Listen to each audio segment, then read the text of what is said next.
हे दोस्तों, मैं चिराग एक ऑडियो के साथ। तो आज की इस वीडियो में कवर कर रहे हैं स्पेशल कॉन्ट्रैक्ट के एमसीक्यूज। देखिए टोटल मिला के 99 एमसीक्यूज हैं, तो इसको हम दो पार्ट में कवर कर रहे हैं। आज के पार्ट में हम ले लेंगे 50 से लेके 55 एमसीक्यूज और बाकी जो बचेंगे वो अगले पार्ट में कवर कर लेंगे। अब देखिए आज के पार्ट में क्या आएगा, contract of indemnity and guarantee के एमसीक्यूज का पार्ट और कॉन्ट्रैक्ट ऑफ बेलमेंट का पार्ट।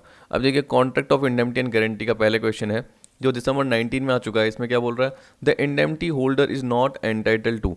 अब देखिए ये जो आप पार्ट कवर करेंगे तो इसमें आपको ये पता होना चाहिए कि इंडेमनीफायर कौन होता है, इंडेमनिटी होल्डर कौन होता है। तो जनरली जब भी मैंने इसका एग्जांपल कवर कराया था तो शुरू में आपको यही बताया था कि इसमें ग्रेचुइटस कॉन्ट्रैक्ट भी आ सकता है और नॉन ग्रेचुइटस कॉन्ट्रैक्ट भी आता है। जब भी आप इंडेमनीफायर, इंडेमनिटी होल्डर इसकी बात करते हैं तो आपको एग्जाम्पल क्या ध्यान आता है, इंश्योरेंस से रिलेटेड, इंश्योरेंस क्लेम से रिलेटेड।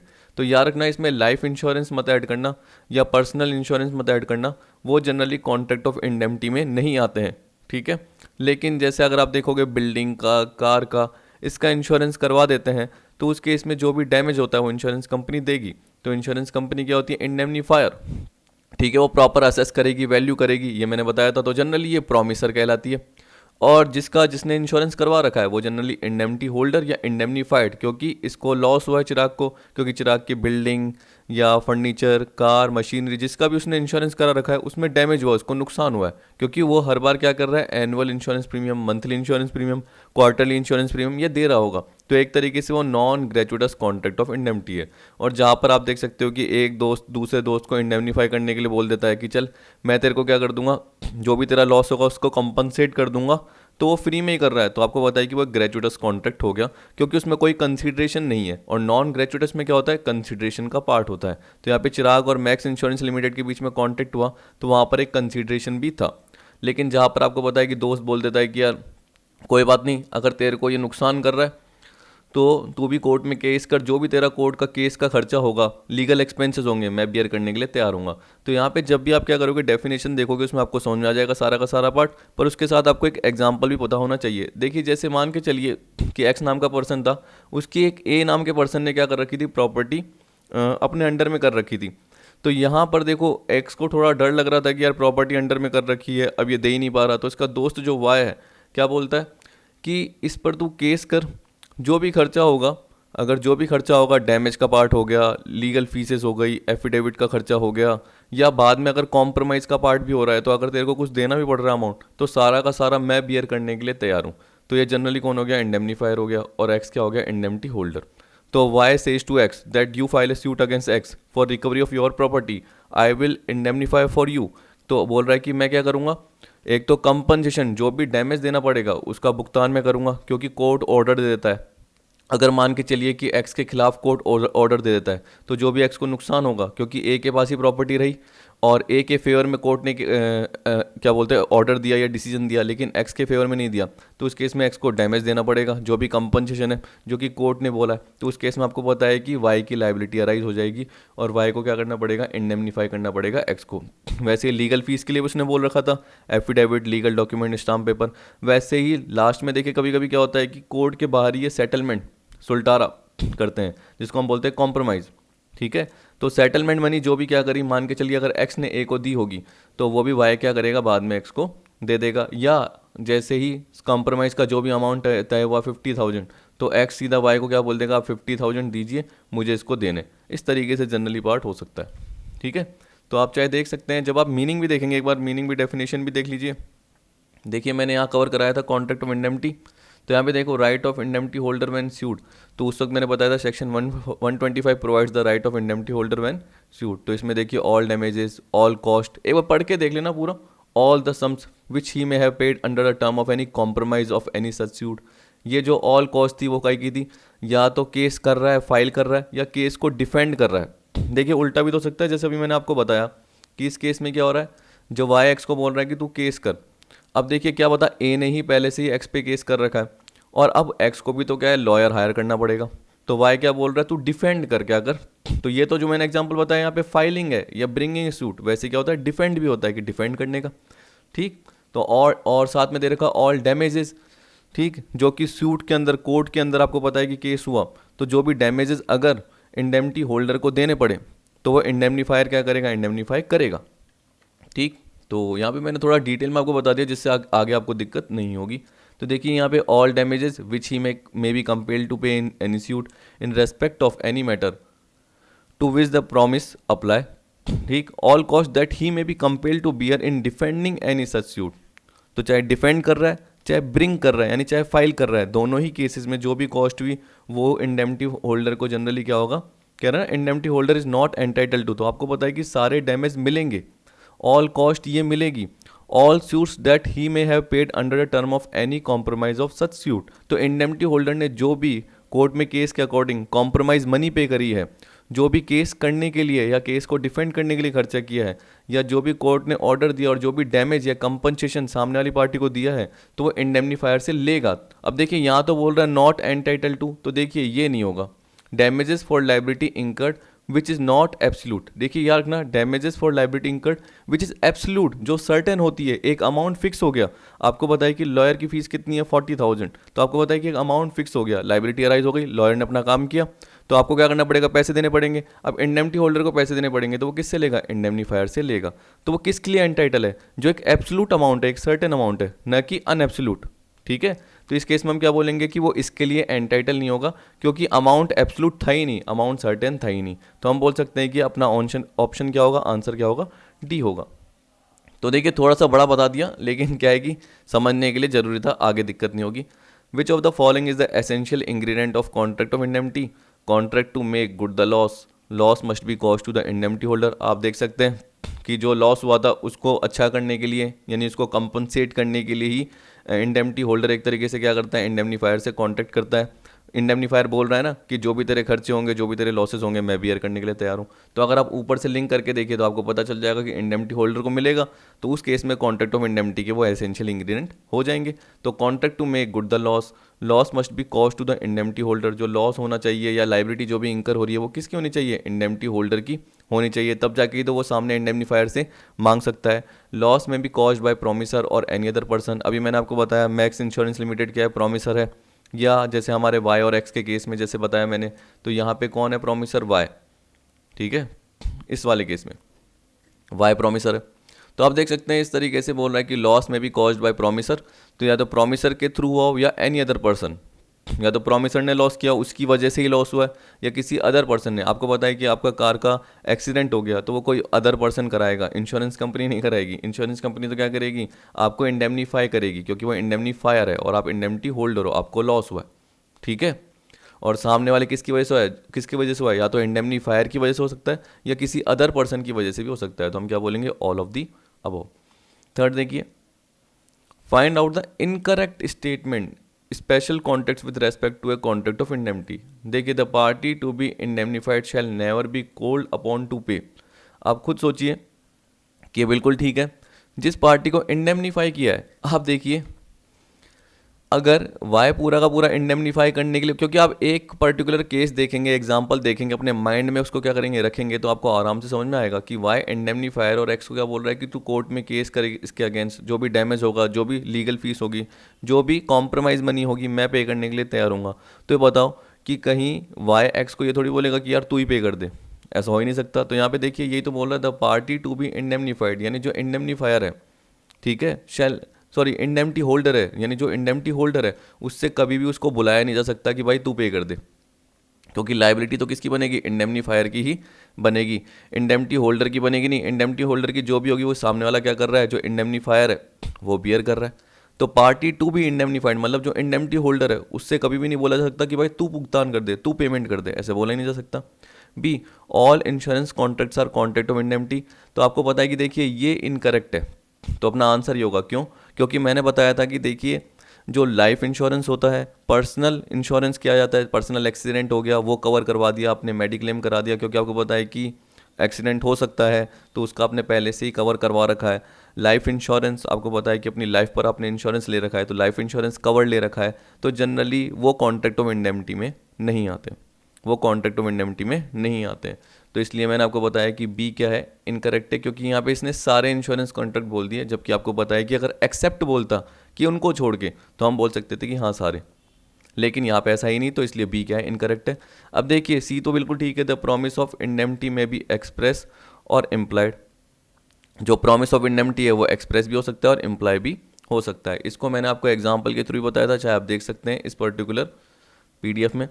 यहाँ पे जब मैंने बताया था, देखिए ये रहा, एक कॉन्ट्रैक्ट ऑफ इंडेमनिटी में भी एक्सप्रेस और इम्प्लाइड। एक्सप्रेस का तो मतलब आपको पता ही है कि एक्सप्रेसली सामने वाले ने बोला ठीक है मैं आपको कंपनसेट करने के लिए तैयार हूँ, एक प्रॉपर डॉक्यूमेंट भी बना लिया। और इम्प्लाइड का मतलब क्या होगा, यहाँ पे एक एग्जाम्पल के थ्रू बता रखा है कि एक्स ने वाई के इंस्ट्रक्शन पर क्या करे, कुछ गुड्स बेचे। तो आपको पता है कि एक्स ऑक्शनर है जो कि क्या करता है, गुड्स की नीलामी करता है। बाद में उसको पता चला कि ये गुड्स वाई के थे ही नहीं, ये तो किसके थे, जेड के थे। किसको पता चला, एक्स को पता चला। ठीक है, अब वो जेड के थे, जेड ने क्या बोला, जो भी डैमेज है वो एक्स से रिकवर कर लिए। किससे रिकवर कर लिए, एक्स से।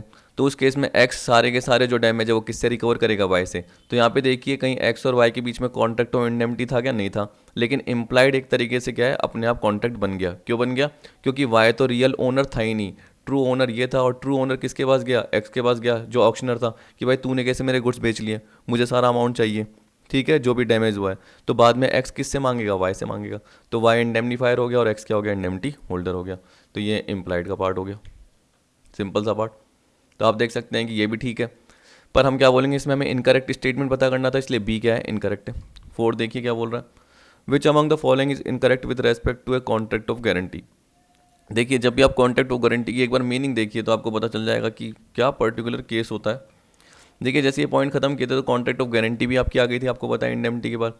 तो आपको पता है कि इसमें जनरली कौन होता है, एक गारंटी देने वाला, श्योरिटी जिसको गारंटर बोलते हैं, एक प्रिंसिपल डेटर जो आपको जनरली हम बोल सकते हैं कि जो किसी से गुड्स खरीदने की कर रहा है, किसी से कुछ क्या कर रहा है, लोन लेने की कर रहा है, जिसकी गारंटी क्या है, कोई पर्सन दे रहा है। जैसे आपको पता है कि ए को किससे चाहिए, बी से लोन चाहिए, या ए को बी से माल खरीदना है, लेकिन बी को पता है कि ए की इतनी मार्केट में गुडविल अच्छी नहीं है, तो इसकी गारंटी कौन दे देता है, सी दे देता है। तो सी हो गया श्योरिटी। ठीक है, ए हो गया प्रिंसिपल डेटर, और क्रेडिटर कौन हो गया, बी, जिसने क्या कर रखा, माल दिया है, गुड्स दिए हैं या लोन दिया है, जनरली यही तो पार्ट हो गया। तो आपको पता है कि जो ये बी है वो हो गया क्रेडिटर, ये हो गया कौन, प्रिंसिपल डेटर, और ये हो गया श्योरिटी, गारंटर भी बोल सकते हैं इसको। तो यहाँ पे यही सारा एग्जाम्पल में दे रखा है, नीचे भी कवर कर सकते हैं। तो जब भी देखिए आप पढ़ोगे तो क्या बोल रहा है, it is a contract to perform the promise और discharge the liability of a third person in case of his default. तो ये देखिए थर्ड पर्सन यहाँ पे कौन हो गया, थर्ड पर्सन हो गया प्रिंसिपल डेटर, जिसकी लाइबिलिटी को क्या करना है, डिस्चार्ज करना है। तो उसकी गारंटी कौन दे रहा है, या प्रॉमिस को परफॉर्म करने की गारंटी कौन दे रहा है, एक श्योरिटी दे रहा है। ठीक है, वो किसको दे रहा है, एक तरीके से इसको दे रहा है, बी को, कि अगर ये ए पर्सन पे नहीं कर पाएगा, या जो भी इसने माल खरीदा है इसका ड्यू अमाउंट ये पे नहीं कर पाएगा, तो सी क्या बोल रहा है, मैं आपको पे कर दूंगा, मैं आपको भुगतान कर दूंगा। तो आप देख सकते हो कि डिफ़ॉल्ट है।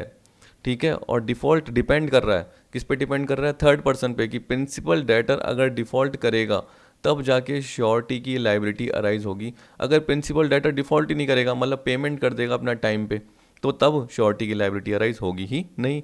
तो ये liability which is incurred independently of A default is not with in the scope of guarantee. तो ये बोल रहा है कि एक लाइबिलिटी जो इंकर्ड हुई, जो डिफॉल्ट से परे थी, इंडिपेंडेंट थी, तो वो क्या होगी, is not with in the scope of guarantee. क्योंकि हमें इनकरेक्ट पता करना है, तो आपको पता है कि ये बिल्कुल करेक्ट है। क्योंकि याद रखना कि एक लाइबिलिटी जो इंकर्ड होती है, जो इंडिपेंडेंटली है डिफॉल्ट से, आपको पता है कि वो डिफॉल्ट से रिलेटेड होने चाहिए, तब जाके ही वो गारंटी के स्कोप में आएगी। ये बोल रहा है कि वो डिफॉल्ट के अलावा थी। मान के चलिए श्योरिटी ने गारंटी दी किसकी, आप एग्जाम्पल में कवर कर रहे हो ये वाला, तो इसमें बोल रखा है एक्स ने एडवांस दिया लोन कितने का, 25,000 का मिस्टर वाई को, और इसका प्रॉमिस किसने दे दिया, गारंटी जेड ने दे दी। तो जेड जो श्योरिटी है वो कितने की गारंटी दे रहा है, 25,000 के लोन की ही दे रहा है। अब देखिए वो गुड्स की थोड़ी दे रहा है गारंटी। सपोज कीजिए कि ये तो लोन की थी, अब मिस्टर एक्स ने क्या करा, माल बेच दिया मिस्टर वाई को 30,000 का, और तो एडवांस भी दिया था एक तरीके से 25,000 रुपये का, ये तो अलग से था लोन, और ये अलग से बिजनेस ट्रांजैक्शन था, इसकी गारंटी जेड ने दी नहीं। तो जेड फालतू में ये लाइबिलिटी क्यों देगा, नहीं जेड फालतू में इसका श्योरिटी क्यों बनेगा, जेड तो किसका श्योरिटी बना हुआ है, इस लोन के अमाउंट का। ये तो अलग से एक्स और वाई के बीच में हुआ है, तो ये एक्स और वाई जाने, इसमें जेड का क्या मतलब। तो यहाँ पे यही तो बोल रहा है कि वो कॉन्ट्रैक्ट ऑफ गारंटी में आएगा ही नहीं। कॉन्ट्रैक्ट ऑफ गारंटी में क्या आता है, जब थर्ड पार्टी डिफॉल्ट करती है तो उससे रिलेटेड गारंटी दी गई है। तो आपको पता है कि डिफॉल्ट जो है वो थर्ड पार्टी ने किया है, और वो इंडिपेंडेंटली इंकर्ड नहीं हुआ, वो डिपेंडेंट है किस पे, थर्ड पार्टी के काम पे की। थर्ड पार्टी जो प्रिंसिपल डेटर है, जिससे रिलेटेड उसने क्या कर रखा है, श्योरिटी के साथ एक तरीके से श्योरिटी को बोल रखा है कि आप मेरी इस अमाउंट की गारंटी दे दो। तो वो इंडिपेंडेंट नहीं होनी चाहिए, डिपेंडेंट होनी चाहिए। तो इसलिए ए क्या बोलेंगे हम, करेक्ट है, बिल्कुल सही बोल रखा है कि गारंटी के स्कोप में नहीं आएगी। फिर the existence of A recoverable debt is necessary. तो आपको पता है कि यहाँ पे मैंने एक अमाउंट बताया, तो यहाँ पे देखो यहाँ पे एक लोन है 25,000 रुपये का, तो डेट नेसेसरी होना चाहिए और वो टाइम बार्ड नहीं होना चाहिए। ये नहीं कि एक तरीके से वो टाइम बार्ड हो गया तो सामने वाली पार्टी कोर्ट में केस ही नहीं कर सकती, तो वो टाइम बार्ड नहीं होना चाहिए। C a guarantee without consideration is not void. देखिए जब भी आपने गारंटी का पार्ट देखा तो आपको पता है कि जब भी आप स्पेशल कॉन्ट्रैक्ट देखते हो याद रखना, उसमें कॉन्ट्रैक्ट के एसेंशियल एलिमेंट होने चाहिए, मतलब पर्सन मेजर होना चाहिए, आपने ये सारे पार्ट कवर करे, लॉफुल कंसिडरेशन होना चाहिए, लॉफुल कॉन्ट्रैक्ट होना चाहिए, वो सारा पार्ट आपको पता है। तो यहाँ पे आपको पता है कि गारंटी विदाउट कंसिडरेशन क्या होती है, वॉइड होती है, क्योंकि उसमें कंसिडरेशन का पार्ट ही नहीं है। यहाँ पे चाहे तो मैंने एग्जाम्पल के थ्रू यहाँ भी बताया था, ये देखिए, एक मिनट, देखिए ये बोल रहा है A sells and deliver goods to B, C afterward without consideration agree to pay for them in default of B. A ने एग्री किया कि वो बी को गुड्स डिलीवर कर देगा। अब आपको पता है कि ए को पैसे लेने किससे, बी से, जिसकी गारंटी क्या बोल रहा है, सी दे रहा है, लेकिन बिना किसी कंसिडरेशन के। C afterward without consideration agree to pay for them in default of B, तो एग्रीमेंट क्या कहलाएगा, वॉइड कहलाएगा। तो ये मैंने एग्जाम्पल के थ्रू कवर कराया था, लेकिन मैं शॉर्ट में ही आपको बता रहा हूँ। तो देखिए आपको क्या पता करना है, एक मिनट,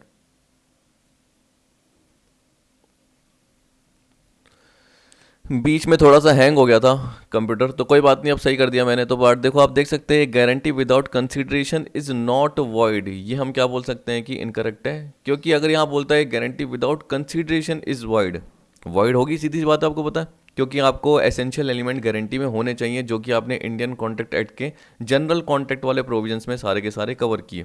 तो आपको कॉन्ट्रैक्ट के एसेंशियल एलिमेंट बताए वो कवर होने चाहिए। तो यहाँ पे याद रखना है guarantee without consideration is void होता तो करेक्ट होता, यहाँ पे नॉट वॉइड है इसलिए इनकरेक्ट। ठीक है, तो इसलिए हम क्या बोलेंगे, अपना आंसर होगा सी फोर्थ का। फिफ्थ का देखिए, which among the following is a correct statement, past consideration is no consideration for contract of guarantee. आपको बोल रहा है कि इसमें कौन सा करेक्ट स्टेटमेंट है।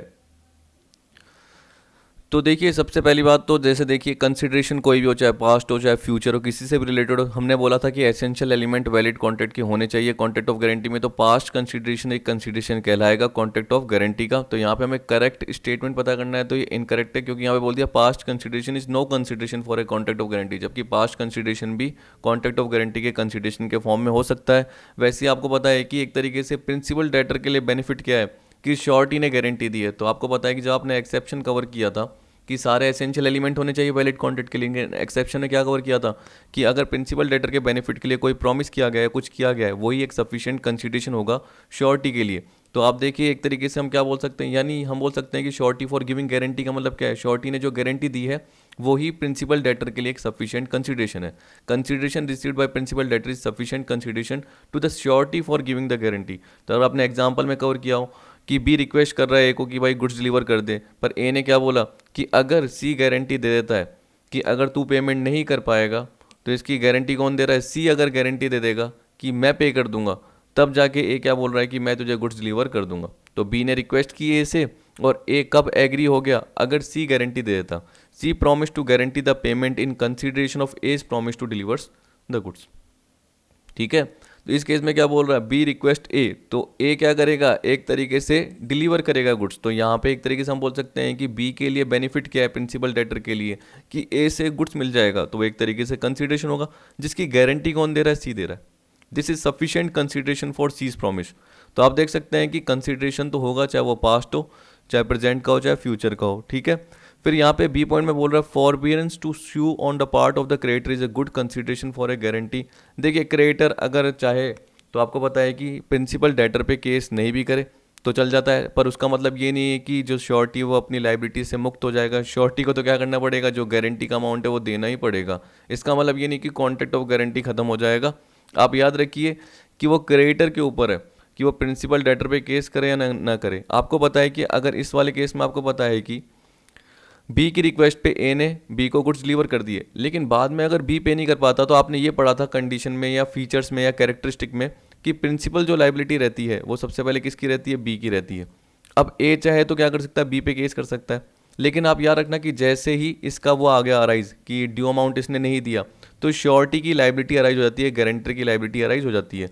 तो अब ए चाहे तो पहले प्रिंसिपल लाइबिलिटी तो इसकी इस पर केस कर सकता है, लेकिन ए चाहे तो जरूरी नहीं इस पर केस करे, वो माफ़ भी कर सकता है, लेकिन जो श्योरिटी है उससे वो अमाउंट रिकवर कर लेगा। तो ये ए के ऊपर है। ए बोलेगा कि सी को तूने गारंटी क्यों दी। तो ये कॉन्ट्रैक्ट के प्रोविजन है, कंडीशन है, उसके अकॉर्डिंग याद रखना कि अगर क्रेडिटर प्रिंसिपल डेटर को माफ़ कर देता है, कोर्ट में केस नहीं करता, तब भी कॉन्ट्रैक्ट ऑफ गारंटी खत्म नहीं होता। कहने का मतलब श्योरिटी से तो पैसे लेंगे ही लेंगे। तो ये बोल रहा है forbearance to sue on the part of creditor is a good consideration for a guarantee. हाँ ठीक है, क्योंकि श्योरिटी की लाइबिलिटी से डिस्चार्ज नहीं होती, श्योरिटी यानी गारंटर को तो पे करना पड़ेगा। ए contract of guarantee is a contract of absolute good faith, ये बोल रहा है। तो जरूरी नहीं है कॉन्ट्रैक्ट ऑफ गारंटी एक कॉन्ट्रैक्ट का एब्सोल्यूट गुड फेथ है, क्योंकि आपको पता है कि जरूरी नहीं कि इसमें अमाउंट क्या हो सकता है।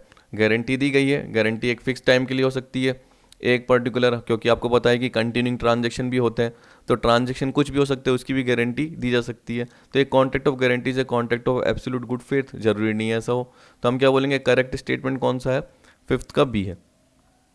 फिर देखिए six, which among the following is incorrect, ये बोल रहा है कि कौन सा इनकरेक्ट है।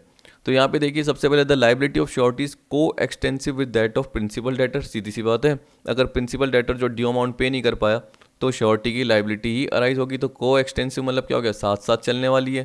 कहने का मतलब अगर प्रिंसिपल डेटर क्रेडिटर को पेमेंट नहीं कर पाया तो कौन देगा, आपको पता है श्योरिटी देगा, श्योरिटी की लाइबिलिटी अराइज होगी। अब देखिए जो भी खर्चे होते हैं एक तरीके से एक्स्ट्रा हम बोल सकते हैं, उसका भी पेमेंट कौन करेगा, श्योरिटी करेगा। अगर कॉन्ट्रैक्ट में अपोजिट कुछ नहीं दे रखा हो, श्योरिटी अगर बोले मैं सिर्फ 20,000 दूंगा, पे करूंगा, मैं गारंटी सिर्फ 20 की दे रहा हूँ, 25 की दे रहा हूँ, 30 की दे रहा हूँ, तो उस केस में आपको पता है कि उसकी लाइबिलिटी वहाँ तक की लिमिट होगी। तो ये देखिए क्या बोल रहा है बी में, a suit against the surety without even impending the principal debtor is maintainable. तो आपको देखो इनकरेक्ट बोल रखा है, a suit against the surety without even impending the principal debtor is maintainable. देखो मैंने अभी भी आपको बताया था कि प्रिंसिपल डेटर पे लाइबिलिटी यानी अराइज किए बिना जो क्रेडिटर है वो डायरेक्ट किसके पास जा सकता है, श्योरिटी के पास जा सकता है और अपने पैसे मांग सकता है। तो यहाँ पे ये बोल रहा है सूट अगेंस्ट द श्योरिटी। तो आपको पता है कि देखो क्रेडिटर के ऊपर है। अब आपको पता है कि सबसे पहले प्रिंसिपल डेटर की लाइबिलिटी रहती है, लेकिन क्रेडिटर के ऊपर यह है कि चाहे तो वो प्रिंसिपल डेटर पे केस करे, चाहे वो श्योरिटी पे केस करे। अगर श्योरिटी नहीं दे रहा तो आपको पता है कि गारंटी इसने दी है श्योरिटी ने, तो श्योरिटी को क्रेडिटर को पैसे देने ही पड़ेंगे। तो क्रेडिटर चाहे तो डायरेक्टली श्योरिटी के पास आ सकता है। तो इस suit against the surety without even impending the principal debtor. देखो प्रिंसिपल डेटर को कुछ भी नहीं बोल रहा क्रेडिटर, वो सीधा किसके पास जा रहा है, श्योरिटी के पास जा रहा है, क्योंकि गारंटी किसने दी थी, श्योरिटी ने दी थी। तो हम बोलेंगे मेंटेनेबल है, हाँ मेंटेनेबल है, आराम से क्रेडिटर श्योरिटी के पास जा सकता है बिना प्रिंसिपल डेटर के पास जाए। ठीक है। C it is not open to surety to place a limit upon his liability. देखिए गलत है, क्योंकि आपको पता है कि एक लाइबिलिटी पे लिमिट सेट कर सकते हो, 30,000 तक का ही पेमेंट करूंगा, श्योरिटी बोल रहा है 40 तक का ही पेमेंट करूंगा। अब मान के चलिए कि ड्यू अमाउंट जो हो गया वो 60,000 का हो गया, जो प्रिंसिपल डेटर ने पे नहीं करा, तो क्रेडिटर सिर्फ 40,000 ही मांग सकता है, क्योंकि जो गारंटर है श्योरिटी उसने गारंटी सिर्फ 40,000 के अमाउंट की ही दी है। तो हम क्या बोलेंगे कि कौन सा इनकरेक्ट है, ये सी, क्योंकि यहाँ पे नॉट बोल दिया, it is not open to surety to place a limit upon his liability. Liability पे वो लिमिट लगा सकता है, तो अगर इट इज़ ओपन होता तो बिल्कुल सही रहता, लेकिन हमें इनकरेक्ट ही पता करना है, तो हम क्या बोलेंगे, सी इनकरेक्ट है। देखिए टिपिकल है थोड़े, लेकिन पढ़ने पड़ते हैं प्रोविजन, इतने भी ज़्यादा टिपिकल नहीं है। अब देखिए जो 7th है, गलती से मैंने क्या कर दिया, कॉन्ट्रैक्ट ऑफ एजेंसी का ले लिया, 7th, 8th और 9th। इसका मैं आंसर आपको बता देता हूँ, पर मैं इसको समझाऊंगा कब, जब मैं कॉन्ट्रैक्ट ऑफ एजेंसी यानी अगले पार्ट में आपको इसका एग्जाम्पल यानी इसका एक्सप्लेनेशन दे दूंगा। तो देखिए 7th का डी होगा, ए बी और सी, क्योंकि अभी इससे लिंक है ही नहीं जो हम पढ़ रहे हैं। और 8th का जो होगा, railway company can sell the goods on getting instruction from the owner, railway company can sell the goods without getting instruction from the owner. 8th का आपका बी होगा। वैसे आपको आता ही है पेरिशेबल गुड्स के केस में जो कॉन्ट्रैक्ट ऑफ एजेंसी एक तरीके से एजेंट बन जाता है अपने आप, क्योंकि पेरिशेबल गुड्स है तो बिना ओनर के इंस्ट्रक्शन से भी क्या कर सकते हैं, बेच सकते हैं। पेरिशेबल गुड्स है ना, बीच में ख़राब हो सकते हैं। आपको पता है स्ट्राइक हो गई, जो रेलवे कंपनी वो आगे ट्रांसफ़र नहीं कर पा रही, गुड्स को ट्रांसपोर्ट नहीं कर पा रही, तो वो क्या करेगी, भेज देगी। तो 8th का क्या होगा, बी, क्योंकि आपने क्वेश्चन तो पढ़ ही लिया होगा, इसलिए मैं डिटेल में नहीं बता रहा, मैं कॉन्ट्रैक्ट ऑफ एजेंसी में डिटेल में बताऊंगा इसको। फिर 9th भी वही है, find out the right the principal has against an agent who fails in his duty. तो प्रिंसिपल के क्या राइट है, अगर एजेंट क्या करता है अपनी ड्यूटी पूरी नहीं कर पाता, तो सीधी सी बात है उससे अकाउंट मांगना, उससे इन्फॉर्मेशन मांगना, जो उसने सीक्रेट प्रॉफिट कमाया वो मांगना, जो उसके पास वांट ऑफ स्किल थी, अगर उसने वो सही ढंग से पूरा नहीं करा काम, तो जो भी डैमेज हुआ है उसका कंपनसेशन मांगना, उसका कमीशन रोक देना, ये सारा पार्ट वो कर सकता है, क्योंकि जो कमीशन उसको मिलता तो प्रिंसिपल को लॉस हो गया। तो यहाँ पे हम बोल सकते हैं प्रिंसिपल उस कमीशन से अमाउंट रिकवर कर सकता है। तो 9th का आपका जो पार्ट हो गया वो क्या हो गया, D, all of the above. फिर भी डिटेल पार्ट आपका कॉन्ट्रैक्ट ऑफ एजेंसी में समझ में आ जाएगा। अब देखिए वापस आते हैं अपने कॉन्ट्रैक्ट ऑफ इंडेमनिटी गारंटी की तरफ। The promisee in a contract of indemnity acting within the scope of his authority is entitled to recover from the promisor। अब देखिए कॉन्ट्रैक्ट ऑफ इंडेमनिटी का जो पहला क्वेश्चन कराया था आज, सेम टू सेम वही है, तो एक बार पढ़ के देख लेना। तो आपको पता है कि इसमें तीनों पार्ट आ जाएंगे, ऑल ऑफ दी अबव। और जब मैंने आपको ये पर्टिकुलर केस बताया गारंटी का, तो उससे ऊपर मैंने आपको इसके राइट बताए थे इंडेमनिटी होल्डर के। तो यही है all damage, all cost, case करने के या केस को डिफेंड करने के, और जितने भी कॉम्प्रोमाइज़ मनी का पार्ट है वो सारा पार्ट आ गया। तो वही इसमें दे रखा है, चाहे आप पढ़ के देख सकते हैं।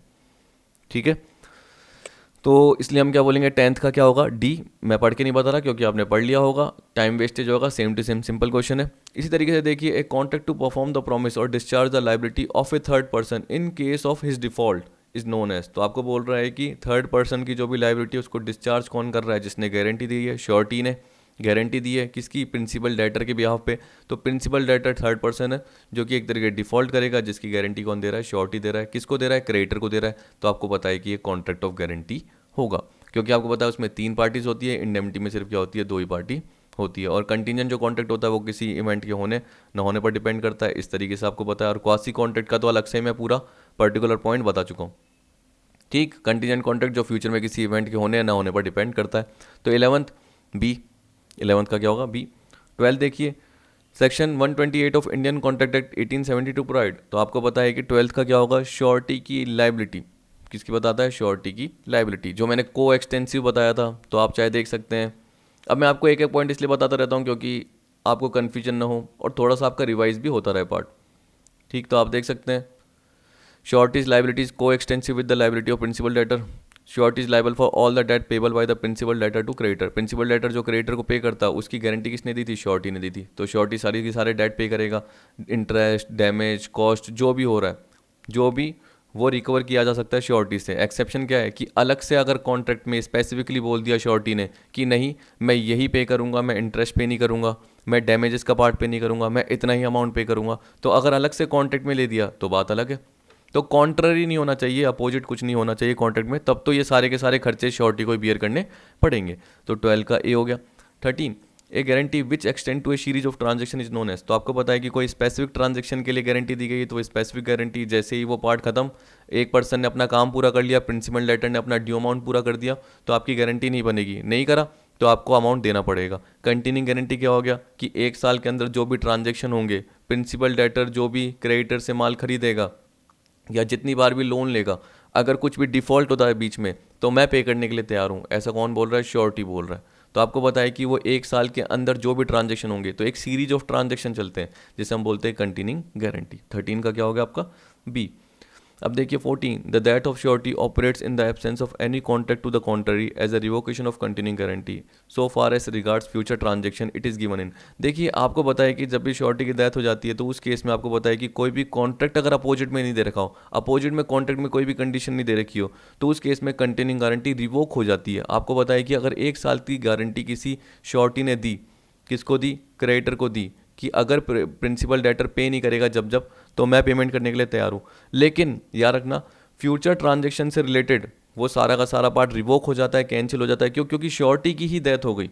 तो अगर ट्रांजेक्शन मान लो 4 हो गए, ठीक है, तो वो पास्ट ट्रांजेक्शन है, तो पास्ट ट्रांजेक्शन की श्योरिटी गारंटी दे सकता है। लेकिन अगर 5वां ट्रांजेक्शन होने वाला था, उससे पहले श्योरिटी की डेथ हो गई, तो आप बोल सकते हैं कि उसकी गारंटी वो नहीं देगा। और याद रखना अगर 4 कंसिडरेशन का कोई भी अमाउंट ड्यू है जो क्रिएटर को लेना है, तो वो श्योरिटी के लीगल रिप्रेजेंटेटिव से ले लेगा, लीगल रिप्रेजेंटेटिव से ले लेगा, क्योंकि पास्ट ट्रांजेक्शन हो चुके हैं। तो पास्ट ट्रांजेक्शन की जो भी गारंटी है, जो भी ट्रांजेक्शन है, उसके लीगल रिप्रेजेंटेटिव से ले ली जाएगी। लेकिन जैसे ही 5वां ट्रांजेक्शन हुआ था, उससे पहले श्योरिटी की डेथ हो गई, तो फ्यूचर ट्रांजेक्शन से रिलेटेड क्या होती है, कंटिन्यूइंग गारंटी रिवोक हो जाती है। तो उसका सेक्शन क्या है, उसका सेक्शन है 133। आप चाहे देख सकते हैं, 133 बताना था मुझे, तो ये देखिए 131, ये देखिए मैंने गलती से 133 बोल दिया, 1 मिनट रुकिए, 131 होगा, गलती से मैंने 133 बोल दिया। 133 तो आपका उसका है by variance in term of contract, कि एक पर्टिकुलर डेट को क्या है कॉन्ट्रैक्ट किया गया, गारंटी दी गई, लेकिन उससे पहले क्या हो गया, टर्म्स में चेंज कर दिया। वो आपको मैं बता दूंगा एग्जांपल के थ्रू। वैसे तो मैंने अलग अलग एग्जांपल आपको कवर करवाए थे, चाहे मैंने इसकी पीडीएफ आपको नहीं दी हो, लेकिन मैंने आपको बताया था कि एग्जाम्पल क्या क्या बन सकते हैं, ये एक्सप्लेन कराया था मैंने आपको। तो देखिए डेथ ऑफ श्योरिटी की बात कर रहा है, तो फ्यूचर ट्रांजेक्शन से रिलेटेड रिवोक हो सकती है, लेकिन पास्ट ट्रांजेक्शन में तो श्योरिटी का लीगल रिप्रेजेंटेटिव भी लायबल होगा। तो सेक्शन 131 है 14 का, ठीक है, ए है, सी नहीं है। ए कंटिन्यूइंग गारंटी में भी रिवोक फॉर फर्दर ट्रांजेक्शन, तो आपको बताया कंटिन्यूइंग गारंटी रिवोक की जा सकती है किसी भी टाइम, उसके लिए कोई फिक्स पीरियड नहीं होता। तो आपको बताया कंटिन्यूइंग गारंटी नोटिस दे दिया सामने वाले को और रिवोक कर दी एट एनी टाइम। तो 15 का क्या हो गया आपका सी।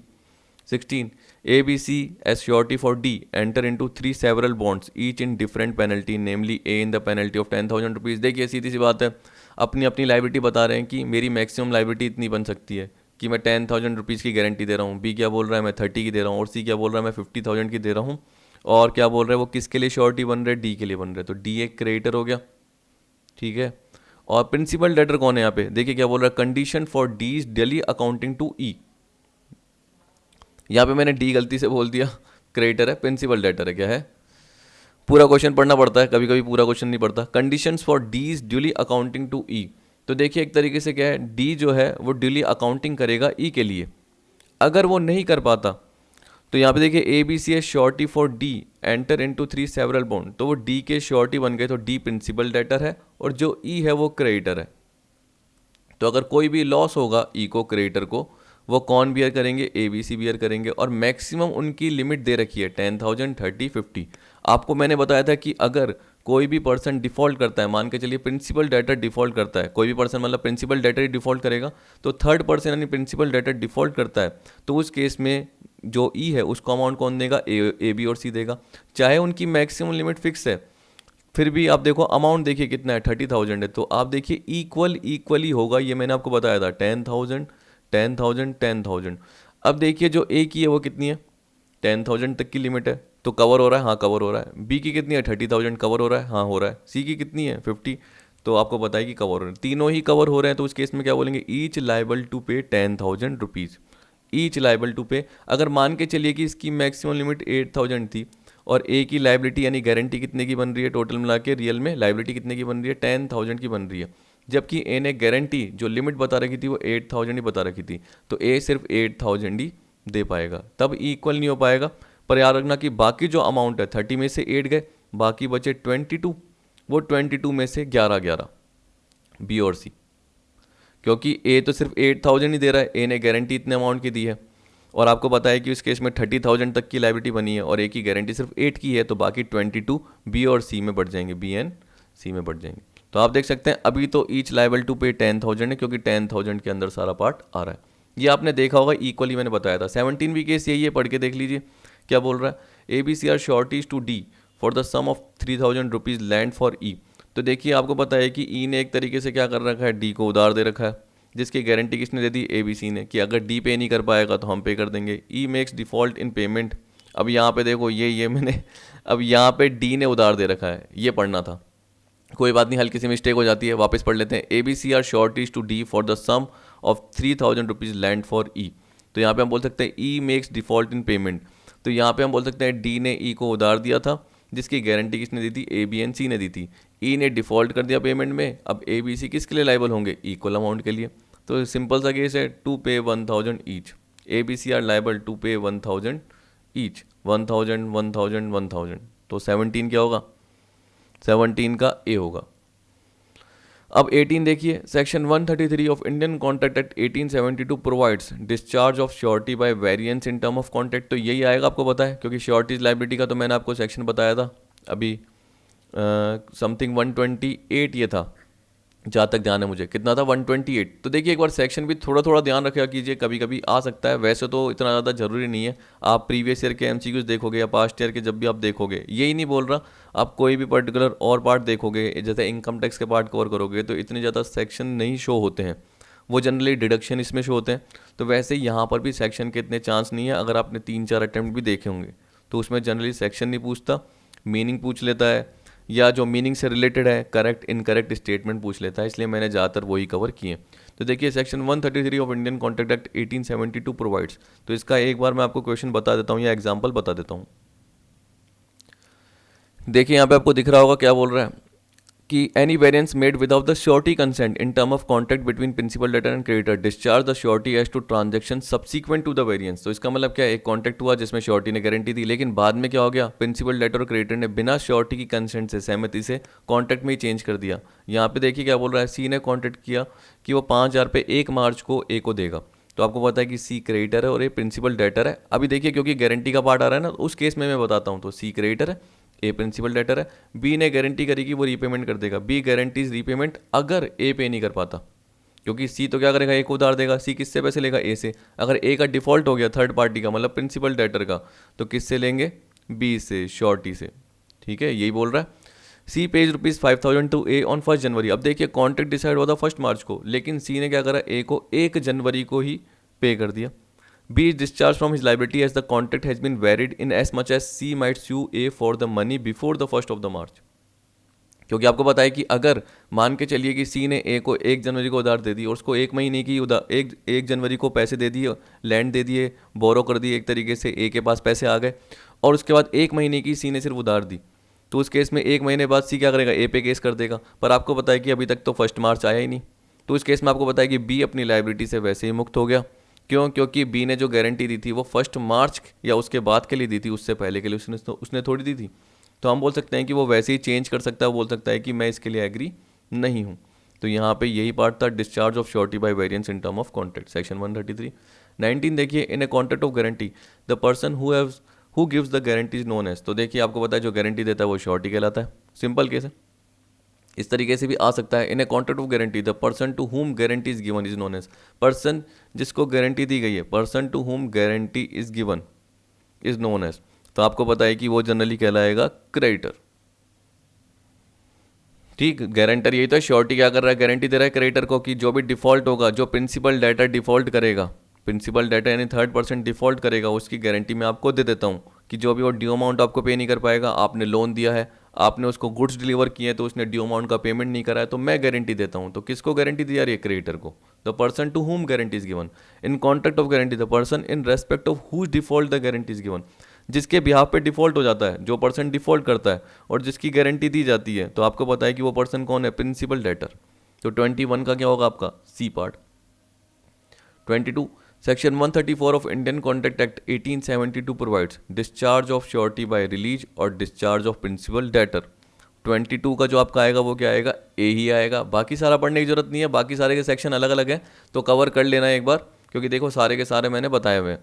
Discharge of surety by release और डिस्चार्ज ऑफ प्रिंसिपल डेटर इसका ठीक है। अगर आप चाहो तो ये 133 के बाद मैंने 134 का एग्जाम्पल भी आपको बताया था। ये पीडीएफ मैंने आपको नहीं दी है, लेकिन मैंने आपको क्या है, जब पीडीएफ कवर कराई थी, यानी पॉइंट कवर कराए थे, उसमें इसको एक्सप्लेन कर लिया था। आप चाहे तो ये पीडीएफ भी ले सकते हैं एग्जाम्पल की, पर मैंने क्या बताया था, इतना याद रखने की जरूरत नहीं है, नॉर्मल ही है। आपको पता है surety is discharge by any contract between the creditor and principal debtor by which the principal debtor is released और बाय एनी एक्ट और omission of the creditor the legal consequences of which is discharge of the principal debtor. तो यहाँ पे क्या था, ए ने contract किया B के साथ for a fix price to build a house for B within stipulated time. A क्या बोलता है कि मैं एक तरीके से जो घर है वो बना दूंगा एक फिक्स टाइम में, अगर तू मुझे नेसेसरी टिम्बर सप्लाई कर देगा। तो बी ने नेसेसरी टिम्बर सप्लाई करने का वादा किया और इन्हें बोला कि मैं बना के दे दूंगा। सी ने गारंटी दी as performance of the contract, तो सी ने गारंटी दी, तो सी श्योरिटी है, ये मैंने बताया था आपको, और ए क्या है, प्रिंसिपल डेटर है।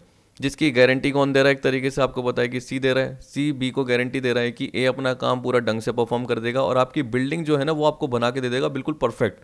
लेकिन आपको क्या करना है, नेसेसरी टिम्बर सप्लाई करने। अब देखो बी ने ही टिम्बर सप्लाई नहीं करे, इसका मतलब क्या हुआ, क्रेडिटर ही भूल गया, क्रेडिटर ने ढंग से काम नहीं करा, या क्रेडिटर ने बीच में क्या कर दिया, डिफॉल्ट कर दिया काम में, तो उस केस में सी अपनी लाइबिलिटी से डिस्चार्ज हो जाएगा, सी अपनी लाइबिलिटी से डिस्चार्ज हो जाएगा। तो यहाँ पे देखिए ये बोल रहा है discharge of surety by release और डिस्चार्ज ऑफ प्रिंसिपल डेटर। क्यों, क्योंकि आप इस एग्जांपल में देख सकते हैं कि अगर बी ने लकड़ी ही सप्लाई नहीं करी, टिम्बर ही सप्लाई नहीं करा, तो ए बिल्डिंग बना ही नहीं पाएगा। तो जैसे ही प्रिंसिपल डेटर का डिस्चार्ज हो गया तो सी का भी डिस्चार्ज हो गया, यानी श्योरिटी का भी डिस्चार्ज हो गया। किसकी वजह से, प्रिंसिपल डेटर के डिस्चार्ज होने की वजह से, क्योंकि प्रिंसिपल डेटर को भी अपना काम नहीं करना पड़ा। तो मेन डिफॉल्ट किसने किया है, क्रेडिटर ने करा है। क्रेडिटर की वजह से प्रिंसिपल डेटर डिस्चार्ज हो गया और प्रिंसिपल डेटर से श्योरिटी भी डिस्चार्ज हो गया आराम से। तो देखिए अब बेलमेंट ऑफ गुड्स बोल रहा है, जिसमें आपको बताया कि एक बेलर होता है और एक बेली होता है। तो मैंने आपको बताया था, थोड़ा सा हल्का सा बता देता हूँ कि जैसे मेरा दोस्त मुझसे बुक मांगने आया, तो आपको पता है कि बुक मेरी है, मैं ओनर हूँ, टाइटल मेरे पास है अभी भी, बस मैं उसको 4-5 दिन के लिए रीड करने के लिए दे रहा हूँ। किसको? दोस्त को। तो जैसे मैं क्या हूँ, एक्स, और मैंने अपने दोस्त को क्या कर दी, बुक दे दी 4-5 दिन के लिए। 4-5 दिन बाद मेरा उसका मांगने का हक होगा बुक को, वापस से वो क्या करेगा, मुझको लौटाएगा, तो वो रिटर्न तो करेगा ही करेगा। तो आपको पता है कि मैं हो गया बेलर और सामने वाला क्या हो गया, बेली हो गया। ठीक है। अब देखिए अगर टाइप्स ऑफ बेली की बात करोगे, टाइप्स ऑफ बेलमेंट बोलोगे, तो आपको पता है कि ग्रेचुटस भी होता है, नॉन ग्रेचुटस। यहाँ पे आप देखोगे एक तरीके से ग्रेचुटस है, बिना किसी कंसिडरेशन के पार्ट आ गया। ठीक है। नॉन ग्रेचुटस भी आ सकता है। वैसे ही on behalf of bailor, benefit की भी बात करता है, तो वो सारा पार्ट आ जाएगा। तो वो आपने बेलमेंट में कवर किया है, करके देख लेना। यहाँ तो सिंपल से मैंने कवर किए हैं, यहाँ मीनिंग कवर कर रखी है, करेक्ट है या इनकरेक्ट है, बेलर के क्या राइट होंगे, बेली के क्या राइट होंगे, जनरली इस तरीके से ही दे रखा है। इसमें प्लेज के भी थोड़े क्वेश्चन कवर किए हैं, तो अभी मैं ही कवर कर लेते हैं। टोटल मिला के 32 हैं। तो देखिए 22 क्वेश्चन अभी मैंने कवर किए कॉन्ट्रैक्ट ऑफ इंडेमनिटी गारंटी के, उसमें से 19 ही कवर किए हैं। 3 तो मैंने गलती से प्रिंसिपल और एजेंट यानी एजेंसी वाले ले लिए थे, तो बाद में कवर करेंगे। अब बाकी 32 और बच गए, ये भी कवर कर लेते हैं। कह रहा है bailment, the bailment is the delivery of goods by one person to another for some purpose. तो आपको पता है कि बेलर ने बेली को डिलीवर किया किसी पर्पज के लिए। बेलर ने अपना डॉग, अपना पेट बेली को दे दिया, बोला कि मैं ट्रैवल पे जा रहा हूँ 4 दिन के लिए, इसकी संभाल करना। तो एक स्पेसिफिक पर्पज क्या है बेली का, कि बेली को उसके बेलर के गुड्स को संभाल के रखना है। गुड्स तो नहीं बोलेंगे, पेट है यहाँ पे, तो पेट को संभाल के रखना है। पेट जैसे उसकी देखभाल भी करनी है। अब जरूरी नहीं है कि जो बेली है वो बेलर से खर्चा माले, क्योंकि दोस्ती है, तो ग्रेचुटस कॉन्टेक्ट हो गया। लेकिन जहाँ पर एक तरीके से मान के चलिए कि जो बेलर है एक डॉग ट्रेनर को अपना डॉगी रखवा यानी अपना डॉग रखवा के चले गया, क्योंकि वो ट्रैवल पे जा रहा था, तो 4-5 दिन का जो भी खर्चा हुआ वो डॉग ट्रेनर मांगेगा। तो आपको पता है कि उस केस में वो एक तरीके से नॉन ग्रेचुटस कॉन्ट्रैक्ट हो गया, क्योंकि वहाँ पर कंसिडरेशन का पार्ट है। तो ये किसी स्पेसिफिक पर्पज के लिए एक पर्सन ने दूसरे पर्सन को गुड्स की डिलीवरी करी upon a contract that they shell when the purpose is accomplish. जैसे ही पर्पज पूरा हो गया, 4-5 दिन पूरे हो गए, तो वापस से मुझे लौटा दो, बी रिटर्न, और otherwise dispose of according to direction of the person delivering them. या मैं एक ऑर्डर दे देता हूँ आपको, इंस्ट्रक्शन दे देता हूँ कि आप किसी और पर्सन को दे आना, मेरे दोस्त को दे आना, मेरे रिश्तेदार को यहाँ पे डिलीवर कर देना। तो सामने वाला क्या करेगा, रिश्तेदार को, दोस्त को डिलीवर कर देगा। तो डेफिनेशन बिल्कुल करेक्ट है फर्स्ट का ये। सेकंड देखिए, जो अभी मैंने पढ़ा वही एसेंशियल एलिमेंट है कि bailment is usually created by agreement between the bailor and bailee, बिल्कुल ठीक। A bailment involves delivery of goods by bailor to bailee, बिल्कुल ठीक। आपको पता है गुड्स की डिलीवरी होगी बेलर से बेली को, पर याद रखना यहाँ पर ओनरशिप या टाइटलमेंट डिलीवर नहीं होता, सिर्फ पोजेशन जा रहा है। क्या जा रहा है? पोजेशन।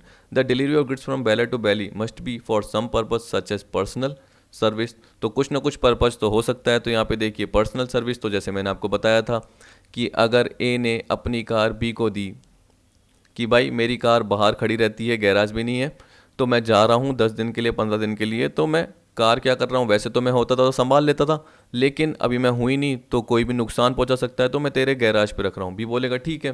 बी बोलता है नहीं, मैं इसके तो 5,000 पे लूँगा, 10-15 दिन के लिए रख के जा रहा है, तो भी बात अलग है, क्योंकि आपको पता है कि तब वो नॉन ग्रेचुटस एक्ट हो जाएगा, नॉन ग्रेचुटस बेलमेंट का कॉन्ट्रैक्ट हो जाएगा। लेकिन अगर फ्री में रखता है क्योंकि दोस्ती आपस में, तो उस केस में वो ग्रेचुटस हो गया। अब बी को संभालना तो पड़ेगा ही ना। अगर कार को नुकसान हो जाता है तो बी को डैमेज देना पड़ेगा, किसको? ए को, क्योंकि वो एक ही कार है, ए ट्रस्ट पे रख के गया था। तो आपको पता है कि वो भी एक बेलमेंट का पार्ट हुआ ही हुआ। तो एक पर्सनल सर्विस भी हो सकती है, जो मैंने आपका एग्जांपल में बुक्स का एग्जांपल बताया, बहुत सारे बताए। तो आपको पता है कि वो चाहे तो आप जब पीडीएफ कवर की, जब उसका पार्ट मैंने कवर किया, वहाँ पे देख सकते हैं। थर्ड पे देखिए क्या बोल रहा है, टाइप्स ऑफ बेलमेंट आर ग्रेचुटस। आपको मैंने एग्जांपल बताया बार बार, अभी अभी बताया। नॉन ग्रेचुटस भी बताया, जिसमें क्या कर रहा है, सामने वाला क्या कर रहा है, किराया ले रहा है। वैसे आपको पता है कि अगर ए को कार की ज़रूरत है, क्योंकि उसको ट्रैवल पे जाना है, इस बार मैंने बोला ए को कार की ज़रूरत है, तो अपने दोस्त बी से कार ले रहा है, तो बी क्या है, एक ओनर है उस कार का, तो बी हो गया बेलर। जैसे ही ए का काम पूरा हो जाएगा, ट्रैवल करके आ जाएगा, तो वो बी को क्या करेगा, कार लौटा देगा। तो यहाँ पे फ्री में भी हो सकता है, क्योंकि बी क्या है, ए का दोस्त है, तो ए क्या हो गया, बेली हो गया। ठीक है। तो आप देख सकते हैं टाइप ऑफ बेलमेंट में ग्रेचुटस भी आता है, नॉन ग्रेचुटस भी आता है। मान के चलिए कि जिससे कार ली वो एक कार कंपनी थी, एक ट्रैवलिंग कंपनी थी, जो कार क्या करती है, किराए पे देती है। तो 5 दिन के लिए उसके लिए ली, उसके लिए हमने 10,000 रुपये दिए उस कार कंपनी को, तो वो भी क्या हो गया एक तरीके से नॉन ग्रेचुटस, क्योंकि वहाँ पे क्या हो गया कंसिडरेशन का पार्ट हो गया। तो ग्रेचुटस क्या रखना जिसमें कंसिडरेशन नहीं हो, नॉन ग्रेचुटस जिसमें कंसिडरेशन हो। Bailment for the exclusive benefit of the baler और बेली। तो देखिए ये भी था आपको बताया, तो बेलर का बेनिफिट होगा या बेली का, या दोनों का ही बेनिफिट होगा। अब एग्जाम्पल कैसे बता सकते हो, नॉर्मल से एग्जाम्पल सोचिए, जैसे कार वाला मैंने अभी एग्जाम्पल आपको बताया, तो बी की कार थी वो ए को चाहिए, तो ये बेली का बेनिफिट हो गया। बी का कोई बेनिफिट नहीं हुआ क्योंकि बी ने फ्री में दी, एक तरीके से बोल सकते हैं बी ने फ्री में दी है, याद रखना। तो यहाँ पे हम बोलेंगे बेली का बेनिफिट हो गया। वैसे ही आप देख सकते हैं बेलर का बेनिफिट भी हो सकता है। जैसे बेलर का पेट था, मैंने आपको बताया डॉग, तो उसको बेलर को कहीं जाना था बाहर ट्रैवल करने के लिए, तो उसने अपने दोस्त को क्या कर दिया, संभालने के लिए दे दिया, मेंटेन करने के लिए दे दिया कि 5 दिन इसको संभालना, अपने पास रखना, खाना पीना खिला देना, फूड वूड के जो भी खर्चे हैं वो कर लेना, बाद में देखा जाएगा, अपना जो भी खर्चा वर्चा है वो कर लेंगे सेटल। लेकिन आपको बताया कि ये कुछ भी नहीं ले रहा, तो यहाँ पे जो बेनिफिट है वो किसका है, बेलर का है। वैसे ही म्यूचुअल बेनिफिट का मतलब क्या हो गया कि जैसे अगर मैं अपनी कार मैकेनिक के पास छोड़ के जाता हूँ, तो यहाँ पे मैकेनिक क्या करेगा, अपने पास थोड़ी रख लेगा, बना के मुझे दे देगा, तो उसके बदले में क्या ले लेगा, कंसिडरेशन, और मेरी कार भी रिपेयर हो गई, मेरी कार भी बन गई, तो दोनों का ही म्यूचुअल बेनिफिट हो गया कि मैं बेलर हूँ, मेरा भी बेनिफिट हो गया, और जो मैकेनिक जो बेली है उसका भी बेनिफिट हो गया। तो थर्ड का जो एग्जाम्पल होगा वो, सॉरी आंसर होगा वो ई होगा, सारे के सारे होंगे। फोर्थ देखिए ग्रेचुइटस बेलमेंट, जिसमें मैंने क्या बताया, जिसमें कोई कंसिडरेशन की जरूरत नहीं है, तो बेलर और बेली के बीच में कंसिडरेशन पास करने की जरूरत नहीं है, तो फोर्थ का आपका ए है, बाकी बढ़ने की जरूरत नहीं है। नॉन ग्रेचुइटस बेलमेंट का मतलब क्या हो गया कि जहाँ पर कुछ ना कुछ कंसिडरेशन पास होता ही होता है बेलर और बेली के बीच में, ठीक है। यहाँ हम बोल सकते हैं कि बेलर अगर अपना गुड्स बेली को दे रहा है तो बेली कुछ ना कुछ क्या करेगा, अमाउंट लेगा ही लेगा, रेंट के चार्जेस, हायर चार्जेस लेगा ही लेगा, ऐसे भी हो सकता है, ठीक। तो it is a contract of bailment where some consideration passes between the bailor and bailee. देखिए जरूरी नहीं, अब बेलर भी तो ले सकता है, क्योंकि आपको पता है कि कार है उसकी, उसने कार क्या करी, सामने वाले को दी, सामने वाला यूज़ कर रहा है, तो सामने वाला कंसिडरेशन पे करेगा, तो कुछ ना कुछ तो कंसिडरेशन पास हो रहा ही हो रहा है, ठीक है। एग्जाम्पल कुछ भी हो सकता है, जैसे बेलर का पेट है, मैंने आपको बताया वो बेली को दिया, जो कि एक डॉग ट्रेनर है, तो जो डॉग ट्रेनर है वो क्या कर रहा है, उसको संभाल रहा है, तो उसके बदले में कंसिडरेशन ले सकता है, तो चाहे बेलर भी ले सकता है चाहे बेली भी ले सकता है, तो यहाँ पे कुछ ना कुछ कंसिडरेशन तो होगा ही होगा। तो फिफ्थ का क्या होगा आपका बी, जब भी नॉन ग्रेचुइटस आता है। सिक्स देखिए bailment for the exclusive benefit of bailor, if a contract of bailment where no consideration passes between the bailor and the bailee, it is a contract of bailment where some consideration passes between the bailor and bailee. तो देखिए no consideration gratuitous, कुछ consideration pass होगा non gratuitous. A contract of bailment which is executed only for the benefit of bailor, बिल्कुल ठीक है, क्योंकि आपको exclusive benefit की बात कर रहा है। देखिए म्यूचुअल बेनिफिट होगा बेलर बेली का, तो दोनों का ही बेनिफिट है, जबकि यहाँ पे क्या बोल रहा है बेलमेंट बेलर के एक्सक्लूसिव बेनिफिट के लिए, तो हम क्या बोलेंगे कि उसमें बेलर का ही पार्ट होगा। एक contract of bailment which is executed only for the benefit of the baler. तो यहाँ पे आपको पता है कि एग्जाम्पल के फॉर्म में हमने क्या बोला कि आप बोल सकते हो कि जैसे वही एग्जाम्पल में मैंने बताया, ए के पास क्या था, पेट था, तो उसको कहीं जाना था बाहर, और उसने बी को अपने दोस्त को दे दिया, तो यहाँ पे बेनिफिट किसका है, बेलर का। बेली का कोई बेनिफिट नहीं है, बेली तो क्या कर रहा है, अपने दोस्त के ब्याह पे, फ्रेंडशिप के ब्याह पे काम कर रहा है, तो यहाँ पे मेन बेनिफिट किसका होगा, बेलर का ही होगा, जिसने अपना पेट बी को थोड़े समय के लिए रखने के लिए दिया, और वो आराम से कहीं भी ट्रैवल करके आ सकता है, अपना काम करके आ सकता है। सेवन देखिए bailment for the mutual benefit of the bailor and bailee, जैसे सेवंथ का है it is a contract of bailment. देखिए ये वही पकाऊ पार्ट, तो आपको पता है कि नो कंसिडरेशन पासिस तो ग्रेचुटस है, सम कंसिडरेशन नॉन ग्रेचुटस, ये भी बेनिफिट पड़ा। तो यहाँ पे देखिए contract of bailment which is executed for the mutual benefit of the bailor and bailee. अब यहाँ तो कुछ नहीं था, एक कॉन्ट्रैक्ट एंटर हुआ है, जो मैंने अभी आपको मैकेनिक वाला एग्जांपल बताया, तो दोनों का ही बेनिफिट था, तो सेवंथ का डी आंसर होगा। एट देखिए सब बेलमेंट की बात कर रहा है। सब बेलमेंट का मतलब क्या हो गया कि देखो एक बैली है, उसने भी क्या करा, किसी और पर्सन को संभालने के लिए दे दिया, ठीक। A sub bailee is a person to whom the actual possession of good is transferred by someone who himself is not the owner of goods but has a present right to possession of them as bailee of the owner. तो आपको बताया कि owner जो baler है उसने बैली को अपना goods दिया, तो उसके पास राइट है उसको परचेज करने का। अब बैली ने क्या करा, किसी और पर्सन को भी दे दिया संभालने के लिए, तो वो सब बैली हो गया, ठीक। पर याद रखना कि ओनर को एक तरीके से पता होना चाहिए। Where the bailee sub bails the good with the authority of owner, where the bailee sub bails the good with the authority of owner. तो देखिए ओनर की ऑथोरिटी से ही बैली ने सब बेल कर दिया, यानी किसी और पर्सन को भी रखने के लिए दे दिया, तो ये क्या कहलाएगा, relationship between the owner and the sub bailee is that of bailor and bailee. तो ये बोल रहा है कि जो ओनर और सब बैली के बीच में बेलर और बैली का रिलेशनशिप होगा, तो हम क्या बोलेंगे, बिल्कुल ठीक है। क्या होगा, बिल्कुल ठीक है, अब वो इज करेक्ट। ओनर और सब बेली के बीच में बेलर और बेली का रिलेशनशिप होगा। हाँ, तो जैसे ओनर और बेली के बीच में था वैसे ही ओनर और सब बेली के बीच में भी बेलर और बेली का रिलेशनशिप होगा, क्योंकि ओनर ने ऑथोरिटी दी है तब जाके ही जो बेली है वो सब बेल कर रहा है, किसी और पर्सन को भी दे रहा है। ठीक है। Ninth, duties of baler include. देखिए आपको बोल रहा है कि बेलर की ड्यूटी क्या है, जो भी फॉल्ट्स हो गए वो डिस्क्लोज करना, कि भाई मैंने आपको ये मशीन दी है, इसमें ये खराबी हो सकती है तो इसको संभाल करना। ड्यूटी टू बियर एक्सपेंसेस, आपको बताइए कि पेट दिया है डॉग, तो डॉग के जो भी खर्चे होंगे उसके खर्चे को बियर करेगा bailor. Duty to indemnify bailee for loss in case of early termination of gratuitous bailment. देखिए ग्रेचुटस में आपको पता है कि ए की कार थी, बी ने क्या करी 6 दिन के लिए ली क्योंकि उसको ट्रैवल पे जाना था। किसकी कार थी? ए ओनर था, बी कौन था? बेली था, उसने कार ली। अब 2 दिन बाद याद रखना ये ग्रेचुटस है, यानी क्या है, एक तरीके से ए ने बी को फ्री में दिए, विदाउट कंसिडरेशन दिए, तो ग्रेचुटस एक्ट हो गया। ठीक है, बी ने बोला बहुत अच्छी बात है। अब बी ने उसमें पेट्रोल बढ़ा दिया, कितने का? 2,000 रुपये का। अब 2 दिन बाद ही ए ने कार अपनी वापस मांग ली। अब देखिए जो बी ने 2,000 है उसमें से सिर्फ कितने का यूज़ किया था? 800 रुपये का ही पेट्रोल यूज़ किया था, तो बाकी जो 1,200 रुपये बी ने एक्स्ट्रा पेट्रोल भरा दिया वो ए से मांग सकता है, क्योंकि ए ने प्री मैच्योर टर्मिनेशन कर दिया। ये मैंने बताया था ना, अर्ली टर्मिनेशन कर दिया, तो वो जनरली कब होता है? ग्रेचुटस बेलमेंट में हो जाता है कि प्री मैच्योर टर्मिनेशन होगा, तो अगर बी को जो भी नुकसान हुआ है वो ए को देना पड़ेगा, यानी बेलर को देना पड़ेगा। तो duty to indemnify bailee for loss in case of early termination of gratuitous bailment, तो फॉल्ट बताएगा, बियर एक्सपेंस है, जो भी खर्चे हैं वो करेगा। ये हो गया जो मैंने बताया। वैसे अभी मैंने आपको बताया कि बेली को जो भी नुकसान हुआ है 1,200 रुपये पेट्रोल का, इसके अलावा उसका जो जाने आने का खर्चा और हो सकता है, वहाँ रहने का खर्चा हो सकता है फालतू का, और क्या पता उसने दूसरी कार बाद में हायर की हो कहीं से, तो उसका जो खर्चा हो गया तो वो सारा का सारा किससे लेगा? ए से ले लेगा। Duty to receive back the goods, तो सीधी सी बात है, बेलर की क्या है, ड्यूटी क्या है, तो राइट ही हो गया एक तरीके से कि गुड्स को वापस से ले। 4-5 दिन बाद जैसे पूरा काम हो गया तो वापस से ले। पैड दिया है अगर बेलर ने अपना बेली को, तो 4-5 दिन बाद जितने पार्ट के लिए भी दिया है वापस से ले लेगा। Duty to bear the risk of loss, तो अगर उस गुड्स के लॉस होने की रिस्क है तो वो बियर करेगा, क्योंकि बेली ने बता दिया कि मैंने इसको बिल्कुल प्रॉपर केयर किया, आपने जैसे बताया तो वैसे ही रखा है, लेकिन जो भी लॉस हुआ वो तो आपको ही बियर करना पड़ेगा। ठीक है। अब देखिए अगर सीधा बेली क्या करता है, गुड्स को संभालता नहीं है, जो पेट रखा गया उसको ढंग से केयर नहीं करता, तो बात अलग है, तब तो ड्यूटी ऑफ बेली बन जाती है। बेली को क्या करना पड़ेगा? बेलर को जो भी कंपनसेट है वो करना पड़ेगा। लेकिन यहाँ पे हम बेलर की ड्यूटी बोल रहे हैं, तो यहाँ पे हम ये मान के चल रहे हैं कि बेली ने अपना काम ढंग से किया है, तो उस केस में क्या होगा, जो भी लॉस की रिस्क है वो बियर करेगा बेलर। तो 9th का जो पॉइंट आएगा वो आएगा C, all of the above. 10 देखिए, in case of gratuitous bailment the bailor can terminate bailment even if it is made for a fix time और purpose. In such case the bailor is liable to compensate bailee for any loss in excess of benefit due to early termination.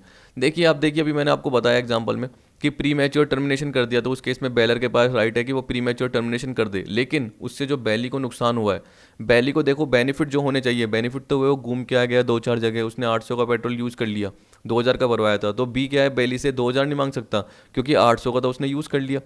ठीक है, तो बेली जो है वो बाकी 1,200 यानी 1,200 ही मांगेगा। और इसके अलावा उसके और जो खर्चे हो सकते हैं कि उसने क्या करा, नया कार रेंटल कैब पे लिया, वो सॉरी जो भी कैब थी वो रेंट पे ली, तो उसका जो खर्चा आ गया, तो वो भी एक तरीके से क्या होगा, बी ए से मांग सकता है। तो यहाँ पे ये बोल रहा है कि bailor is liable to compensate, तो यहाँ पे ए लाइबल होगा कंपनसेट टू बी यानी to bailee for any loss in excess of benefit due to early termination. इसका मतलब क्या है, जो बी को बेनिफिट हुए हैं उससे ज़्यादा उसको लॉस हुए, जो एक्स्ट्रा पार्ट है लॉस का, वो तो एक तरीके से किसको बियर करना पड़ेगा, बेलर को तो बियर करना ही पड़ेगा। तो हम क्या बोलेंगे, 10th का ए ट्रू है। 11th, if the bailee has taken responsible step to protect the goods then the bailor is bound to bear the risk of loss of goods bailed. अगर बेली ने क्या कर दिया, रेस्पॉन्सिबल स्टेप लिए हैं to protect the goods, then the bailor is bound to bear the risk of loss of goods bailed. तो अभी मैंने आपको ऊपर यही बताया कि जहाँ पर बेली ने रीजनेबल स्टेप लिया और बोला कि देखो डॉग बाहर था, मान लो कि मैं घुमाने गया, उसने कुछ खा लिया अचानक से, तो देखो हम तो केयर कर रहे थे, अचानक से उसने खा लिया, तो हमने तो रीजनेबल स्टेप लिए, डॉक्टर के पास ले गया और उसकी डेथ हो गई। तो उस केस में आपको पता है कि बेली से नहीं लिया जाएगा पार्ट, बेलर ही सारा का सारा क्या करेगा, लॉस बियर करेगा। बेलर ही नहीं बोलेगा कि मैंने डॉग 10,000 का लिया था, 15,000 का लिया था, इसके अलावा उससे मेरा इमोशनल अटैचमेंट था, आपकी वजह से क्या हो गया, मुझे लॉस हो गया। ठीक है, एक तरीके से हम सिक्योर फील करते थे, ये सारा पार्ट तो बेलर नहीं ले सकता, क्योंकि बेली ने रीजनेबल केयर किए थे। आप उसके बेली क्या कर रहा था, मेंटेन करने का बिल्कुल सही काम कर रहा था, उसको सही तरीके से संभाल कर रहा था, देखभाल कर रहा था, उसकी प्रॉपर केयर कर रहा था, लेकिन फिर भी क्या हो गया, उसकी डेथ हो गई, मेडिकल उसका ट्रीटमेंट भी करा दिया तब भी उसकी डेथ हो गई। तो बेली को लाइबल नहीं ठहराया जा सकता, बेलर ही सारी की सारी जो भी लॉस हुआ है गुड्स की उसकी रिस्क के लिए लाइबल होगा। तो उस केस में हम क्या बोलेंगे, 11th का पार्ट है ए, ट्रू। 12th, ड्यूटी ऑफ बैली। देखिए बैली की इंक्लूड क्या बोल रहा है, ड्यूटी कि जो भी उसको गुड्स दिया गया है संभाल करने के लिए तो उसको वो ढंग से रखे। Duty to take care of the goods bailed. Duty not to make any unauthorised use of goods. Duty not to mix the goods bailed with his own goods. तो आपको बताया कि जो गुड्स दिए हैं बेलर ने, सेम बैली के पास भी उसी टाइप के गुड्स हैं क्वालिटी के, लेकिन आपको बताया कि थोड़ी सी क्वालिटी अलग हो सकती है तो उसने मिक्स कर दी। तो तब जाके जो बेलर है चाहे तो जो भी बिकेगा माल उसका हिस्सा मांग सकता है, जो भी लॉस हुआ है उसको कंपनसेट करवा सकता है, और चाहे तो बोल सकता है कि कोई बात नहीं। वो तो किसके ऊपर है, बेलर के ऊपर है। लेकिन आपको पता है कि बेलर की ड्यूटी तो बनती है कि वो मिक्स ना करे, अनऑथराइज यूज़ ना करे। आपको पता है कि अगर मैंने बताया था जैसे एग्जांपल के फॉर्म में कि ए के पास हॉर्स था और उसने बी को दे दिया उसके पर्सनल यूज़ के लिए, लेकिन बी ने क्या करा, उसको किराए पे देने का काम कर दिया, रेंट पे देने का, शादी वादियों में देने लग गया, ठीक है, घोड़ी को जो मेयर बोलते हैं, तो उसको देने लग गया। तो उस केस में आपको पता है कि जो भी पैसे अर्न हुए उसका बेनिफिट वो मांग सकता है, ए मांग सकता है, क्योंकि जो भी उससे एक्स्ट्रा बेनिफिट हुआ है। Duty to return increase, duty to return increase, तो अनऑथराइज यूज़ भी नहीं करना, उसका डैमेज मांग सकता है। इसी तरीके से क्या बोल रहा है कि उसकी वजह से जो इंक्रीज हुआ है, एक्रीशन हुआ है, फ़ायदा हुआ है, वो भी क्या करना पड़ेगा, बी को ए को लौटाना पड़ेगा। तो हम क्या बोलेंगे, all of the above, B की सारी लाइबिलिटी बनती है, ड्यूटी बनती है। तो 12 का होगा E. 13, if the bailee uses the goods bailed in a manner which is not according to terms of contract, he shall be liable to compensate bailor for any loss arising due to inconsistent use of goods bailed. देखो ये बोल रहा है कि अगर बैली ने goods को use किया उस मैनर में जो कि कॉन्ट्रैक्ट के अकॉर्डिंग नहीं थे, तो आप बार बार यही एग्जांपल देखिए आप कोई भी एग्जांपल बना लीजिए। जैसे मैंने आपको बताया था कि ए ने बी को क्या दी, कार दी कि भाई पर्सनल यूज़ कर, लेकिन बी ने क्या करा, कार को किराए पे देने का काम कर लिया, चालू कर दिया, कार को डैमेज हो गया, क्योंकि जिनको भी किराए पे दिया आपको पता है कि वो अपना गुड्स मानते ही नहीं है, वो एक तरीके से उसको यूज़ थोड़ा सा क्या करते हैं, लीनेंट वे में करते हैं। तो उन्होंने बहुत ज़्यादा क्या कर दिया, थोड़ा सा डैमेज वैमेज कर दिया। चलो बी ने रिकवर कर लिया, लेकिन आपको पता है कि बी ने उस कार को ठीक भी नहीं करवाया, और ए को पता चला कि बी ने क्या करा, कार किसी और को किराए पे भी दे दी थी, जबकि ए ने बी को उसको पर्सनल यूज के लिए दिया था। वैसे मैंने अभी हॉर्स का एग्जांपल बताया, मेयर का एग्जांपल बताया आपको कि घोड़ी है, वो बी ने क्या कर दिया, वो शादी के लिए देना किराए पे चालू कर दिया, जबकि वो बी के पर्सनल यूज के लिए ही ए ने दी थी, ठीक। तो उस केस में आपको बताया कि बेलर जो भी उसको लॉस हुआ उसके लिए कंपनसेट कर सकता है, यानी मांग सकता है। He shall be liable to compensate bailor for any loss arising due to inconsistent use of goods bailed. तो बेली ने जो डिफॉल्ट किया है उसका अमाउंट बेलर को तो मिलेगा ही मिलेगा। तो 13 का हो गया आपका A, true. 14, a bailee is bound to keep the goods bailed separately, he must take prior consent from the bailor to mix with his own goods. तो पहले कंसेंट लेनी चाहिए कि मैं अपने गुड्स के साथ आपका गुड्स मिक्स कर रहा हूँ। If the Bailey so mixes without the consent of the baler, अगर बिना बेलर की कंसेंट से मिक्स कर देता है तो आपको पता है कि उस केस में जो भी बेलर को डैमेज हुआ है वो बेलर मांग सकता है। याद रखना ये बोल रहा है, and the goods can be separated और divided, the bailee is liable for the expenses of separation और डिवीजन। क्योंकि आपको पता है कि बेलर क्या करेगा, उसको सेपरेट करवाएगा, तो जो भी खर्चा है वो बेली से मांग सकता है। Any damage arising from the mixture, तो मिक्सचर से जो डैमेज अराइज हुआ, ठीक है, क्योंकि आपको पता है कि उससे क्वालिटी क्या हो सकती है, कम भी हो सकती है, क्योंकि जो बेली का गुड्स है वो कम क्वालिटी का है, अच्छी क्वालिटी का नहीं है, और बेलर का क्या है, अच्छी क्वालिटी का है। जैसे राइस की बात कर सकते हो, तो आपको पता है कि बेली के पास भी राइस है जो कम क्वालिटी के हैं और बेलर के पास अच्छी क्वालिटी के थे, बेलर ने उसको रखने के लिए दिए। अब देखिए ये क्या हो गया, बिना कंसेंट से जो बेली ने उसको मिक्स कर दिया और गुड्स को सेपरेट किया जा सकता है, मान के चलिए किया जा सकता है, लेकिन उसमें टाइम लगता है, तो जो भी खर्चा हुआ सेपरेट कराने का। वैसे जो डैमेज राइज हुआ, क्योंकि कैटेगरी अलग अलग थी, उस राइस की कैटेगरी अलग अलग थी, उसने क्या कर दिया, सबको मिक्स कर दिया और बेच दिया। तो सेपरेट किया जा सकता था कि कितने कैटेगरी उसने ए कैटेगरी के बेचे, कितने बी कैटेगरी के बेचे, वो पता चल गया। तो उसके जो एक्सपेंसेस हुए सेपरेशन के या डिवीजन के, वैसे ही जो डैमेज अराइज हुआ मिक्सचर की वजह से, वो सारा का सारा बेली से मांगा जा सकता है। तो 14 का क्या हो गया, बोथ ए एंड बी। अब देखिए, it is the duty of bailee to return the goods bailed without demand as soon as the time for which they were bailed has expired. देखिए सीधी सी बात है, बेली की ड्यूटी क्या बनेगी, जो भी गुड्स उसके पास पड़ा है, जैसे मैंने आपको बताया कि चाहे गुड्स की बात मत कीजिए, नॉर्मल आप डॉग की बात कीजिए, पेट की गुड्स की बात करेंगे, तो एक तरीके से हम बोल सकते हैं कि ए के गुड्स थे जो कि वो कस्टमर्स को बेचता था, पर उसने क्या कर दिया, बी को कुछ समय के लिए रखने के लिए दे दिए। तो आपको पता है कि 5 दिन के लिए रखने के दिए, वापस से बी क्या करेगा, ए को देगा। Time for which they were bailed has expired, purpose for which they were bailed has been accomplished. Purpose जिसके लिए दिया था, आपको पता है कि 5 दिन के लिए पेट दिया, 5 दिन के लिए कार दी। जैसे ही कार दी, बी ट्रैवल पे चले गए, आपको पता है कि इसलिए ही ए ने बी को दी थी। जैसे ही ट्रैवलिंग का काम पूरा, तो बी क्या करेगा, वापस से ए को दे देगा। अब बी क्या कर रहा है, ए को 8वें दिन 10वें दिन दे रहा है, तो ए को जो भी नुकसान हुआ होगा तो ए बाद में उससे मांग सकता है। तो बेली की एक तरीके से ड्यूटी बन रही है, तो हम क्या बोलेंगे 15 का सी। इस तरीके से सिंपल सिंपल पार्ट है, ज़्यादा टिपिकल नहीं है, एग्जाम में भी ऐसे आएंगे। क्योंकि देखिए आप खुद भी ये पता कर सकते हो, क्योंकि कॉन्टेक्ट ऑफ बेलर बेली ये क्या है, नॉर्मल पार्ट है जो हम नॉर्मल सर्कमस्टेंसेज में भी देख सकते हैं। तो वहाँ पे राइट ड्यूटी अपने आप को पता चल जाती है। अब देखिए राइट ऑफ बेलर क्या है, आपको पता है कि बेलर जिसने अपना गुड्स दिया, जिसने अपनी कार दी, जिसने अपना क्या करा, पैट दिया, इस तरीके से एग्जाम्पल पढ़ रहे हैं। तो right to claim damages in case of negligence. तो अगर बेली लापरवाही करता है, बेली के पास जो स्किल है उसको उसने यूज़ नहीं करा, जो नॉर्मल एक rational person, man of ordinary prudence, मतलब जो नॉर्मल पर्सन काम करता, आपको पता है कि अगर उसका खुद का गुड्स होता तो वो उसकी क्या करता, प्रॉपर केयर करता। लेकिन उसने लापरवाही कर ली, क्योंकि उसे पता है कि ये दूसरे का गुड्स है, तो उससे डैमेज हो गया, नुकसान हो गया, तो बेलर तो मांगेगा ही मांगेगा। Right to terminate the contract in case of unauthorised use, वही ए ने बी को क्या करा, कार दी या हॉर्स दिया, और बी ने उसको किराए पे दे दिया, तो आपको पता है कि वो अनऑथराइज यूज़ हो गया। ए ने बी को इस ब्याह पे दिया था कि पर्सनल यूज़ करना, इसको संभाल के रखना, लेकिन बी ने क्या कर दिया, उसका अनऑथराइज यूज़ कर लिया। तो इस केस में बी से अमाउंट रिकवर किया जा सकता है और कॉन्ट्रैक्ट भी टर्मिनेट किया जा सकता है। Right to claim compensation in case of unauthorised use, तो यही तो बोल दिया, क्लेम मांग सकते हैं। तो 16th का हो गया आपका D. 17, if the bailey does not return or deliver the goods according to bailor's direction after the fulfillment of purpose or after the expiry of period of bailment, the bailor has right to claim compensation for any loss, destruction or deterioration of the goods। तो आपको बताया कि अगर एक particular time period है 10 दिन के लिए, मैंने आपको बताया कि ए ने बी को कार दी और बी ने उस कार को क्या कर दिया, रेंट पे दे दिया, तो जो भी कस्टमर्स यूज़ करेंगे, ज़रूरी नहीं कि वो उसको अपनी कार मान के यूज़ करे और वो बिल्कुल प्रॉपर कंडीशन में रहे। क्या पता उसका इंजन जो है वो डैमेज हो गया हो, डिस्ट्रक्शन हो गया हो, लॉस हो गया हो, तो वो बी को क्या करना पड़ेगा, ए को देना ही पड़ेगा, क्योंकि एक तो उसने अनऑथराइज यूज़ किया, टाइम पीरियड एक्सपायरी हो गया, मान के चलिए कि 10 दिन के लिए दी थी, बी ने किराए पे दे दी किसी को 8वें दिन, और कस्टमर क्या करा, उसको 5 दिन ले गया। तो आपको पता है कि जो बी है, ए है सॉरी, वो 10वें दिन तो मांगेगा, लेकिन जो बी है वो कस्टमर से कब ले पाएगा, 10 दिन के बाद 12वें 13वें दिन ले पाएगा, तो तब जाके ही वो बी क्या करेगा, ए को दे पाएगा।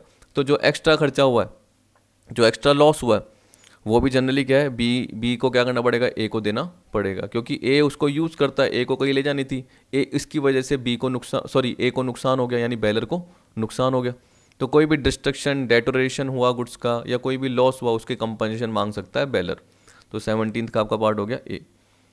राइट ऑफ बैली इंक्लूड्स, देखो राइट ऑफ बैली, बैली का मतलब क्या हो गया, वही जो गुड्स को संभाल कर रहा है या गुड्स को अपने लिए यूज़ कर रहा है क्योंकि सामने वाले से ली है। अब देखिए यहाँ पे मैंने बता दिया था कि अभी आपको बार बार एग्जांपल के फॉर्म में बताया, तो आपको मैंने ये बताया कि बी अगर क्या कर रहा है, ए से कार ले रहा है और 6 दिन के लिए लिया, और आपको ये भी पता है कि अगर उससे पहले ही ए ने अपनी कार मांग ली, तो बी को जो भी नुकसान हुआ है, जो बेनिफिट तो मैं अच्छी बात है, लेकिन बेनिफिट से ऊपर जो नुकसान हुआ है वो सारा का सारा ए को बॉन्ड करना पड़ेगा। तो right to be indemnified in case of early termination of gratuitous bailment, तो बी के पास ये राइट है कि जो भी उसको नुकसान हुआ है वो ए से मांग ले। कौन, बी मांगेगा, मतलब बैली, तो बैली के राइट बोल रहा है।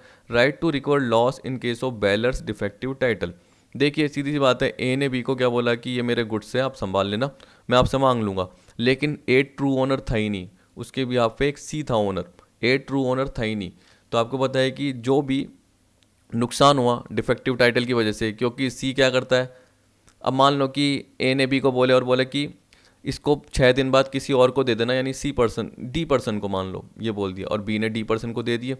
अब आपको पता है कि सी को पता चला कि बी ने डी पर्सन को दे दिया, तो वो बी से डैमेज रिकवर करने की कोशिश करता है कि भाई ये तो मैं ट्रू ओनर था, ए था ही नहीं, आपको ढंग से पहले देखना चाहिए था कि कौन ट्रू ओनर है, आपने इससे कैसे ले लिया, ठीक है। तो उस केस में बी क्या करेगा, बी का क्या राइट होगा कि वो ए से जो भी उसने सी ने बी से डैमेज मांगा है, तो बी क्या करेगा, फिर ए से डैमेज मांग लेगा मेन पर्सन से, जो कि ट्रू ओनर नहीं है। तो right to recover loss in case of bailor's defective title, right to recover loss in case of bailor's refusal to take the goods back. अब बेलर क्या कर रहा है, मान के चलिए वो पेट दिया, मैंने आपको बताया था, ए ने बी को अपना क्या करा, डॉग दिया 5 दिन के लिए। अब आपको पता है कि बी को ये पता है हाँ 5 दिन बाद ए ले जाएगा, लेकिन 6ठा दिन हो गया, 7वां दिन हो गया, 8वां दिन हो गया, बी ने बोला भाई लेके क्यों नहीं जा रहा, बोला नहीं तू ही रख ले, ए ने ऐसे बोल दिया। तो इस केस में जो भी लॉस हुआ है, क्योंकि ए ने क्या मना कर दिया कि मुझे नहीं चाहिए पेट, तो बी को जो भी नुकसान हुआ है उसको मेंटेन करने का खर्चा होगा, आगे जो भी उसको क्या करेगा, रखेगा, संभाल करेगा, फूड का खर्चा हो गया, उसके मेडिकल के एक्सपेंसेस हो गए, जो भी मेडिसिन के एक्सपेंस हो गए, कभी कभी बीमार भी पड़ जाता है, तो वो सारा खर्चा वो किससे लेगा, ए से ही लेगा। और कोर्ट में केस करके बोलेगा कि इसको मुझे लौटाना है क्योंकि ये मेरा डॉग है ही नहीं, ठीक है, मैं रखना ही नहीं चाहता। तो 18 का क्या हो गया आपका D, all of the above. तो सी भी ठीक है, ए बी सी तीनों ठीक है। 19. A particular lien is available to a bailey only against those goods on which some skill and labor have been expended by him. But if the bailey does not complete the work within the agreed time or a reasonable time, he cannot exercise his right of lien. देखिए सीधी सी बात है, वो ए का goods B के पास पड़ा है, तो उसके पास बी के पास कुछ स्किल और लेबर है, तब जाके तो उसने उस पर कुछ क्या करा है, काम किया है, या उसको वो संभाल करने का काम कर रहा है। अब अगर ए क्या करता है, अपने ड्यू अमाउंट का पेमेंट नहीं कर पाता बी को, जैसे मैंने बताया था कि ए का डॉग है, और यहाँ पे देखो ग्रेचुइटस एक्ट की बात नहीं कर रहा, नॉन ग्रेचुइटस की बात कर रहा हूँ, जिसमें कंसिडरेशन है, बी एक डॉग ट्रेनर है, ठीक है।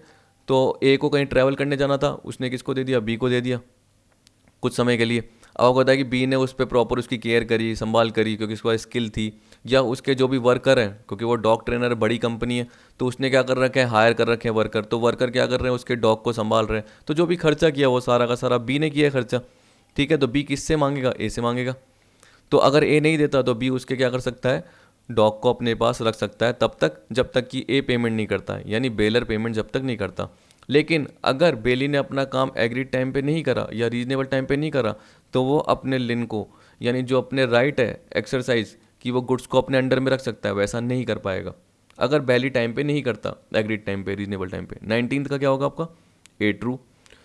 Termination of all contract of bailment occur by, देखो ऑटोमेटिक टर्मिनेशन क्या होता है, एक पर्टिकुलर टाइम जिसके लिए गुड्स दिया था 5 दिन, तो 5 दिन जैसे ही एंड हो गए तो वो ऑटोमेटिक टर्मिनेशन हो जाएगा। या जिस पर्पज के लिए दिया था वो कंप्लीट हो गया, ट्रैवल के लिए दिया कि भाई ट्रैवल के लिए जा रहा हूँ, और ट्रैवल के लिए आ भी गया, तब भी अपने घर पे रख के बैठा है बैली कार को, तो बैलर क्या बोलेगा, जो भी एक्सेसिव डैमेज हुआ है या नुकसान हुआ है, या उससे बैलर को जो नुकसान हुआ वो भी मांग सकता है। तो ऑटोमेटिक टर्मिनेशन कब हो जाता है, एक तो टाइम एक्सपायर हो गया या पर्पज कंप्लीट हो गया। फिर देखिए इनकन्सिस्टेंट यूज़ ऑफ गुड्स, तो आपको पता है कि अगर जो सामने वाला अनऑथराइज यूज़ कर रहा है, ठीक है, जो सब्जेक्ट मैटर है उसका डिस्ट्रक्शन हो गया, जो मेन सब्जेक्ट मैटर था वही एक्सपायर हो गया, ठीक। अगर आपको पता है कि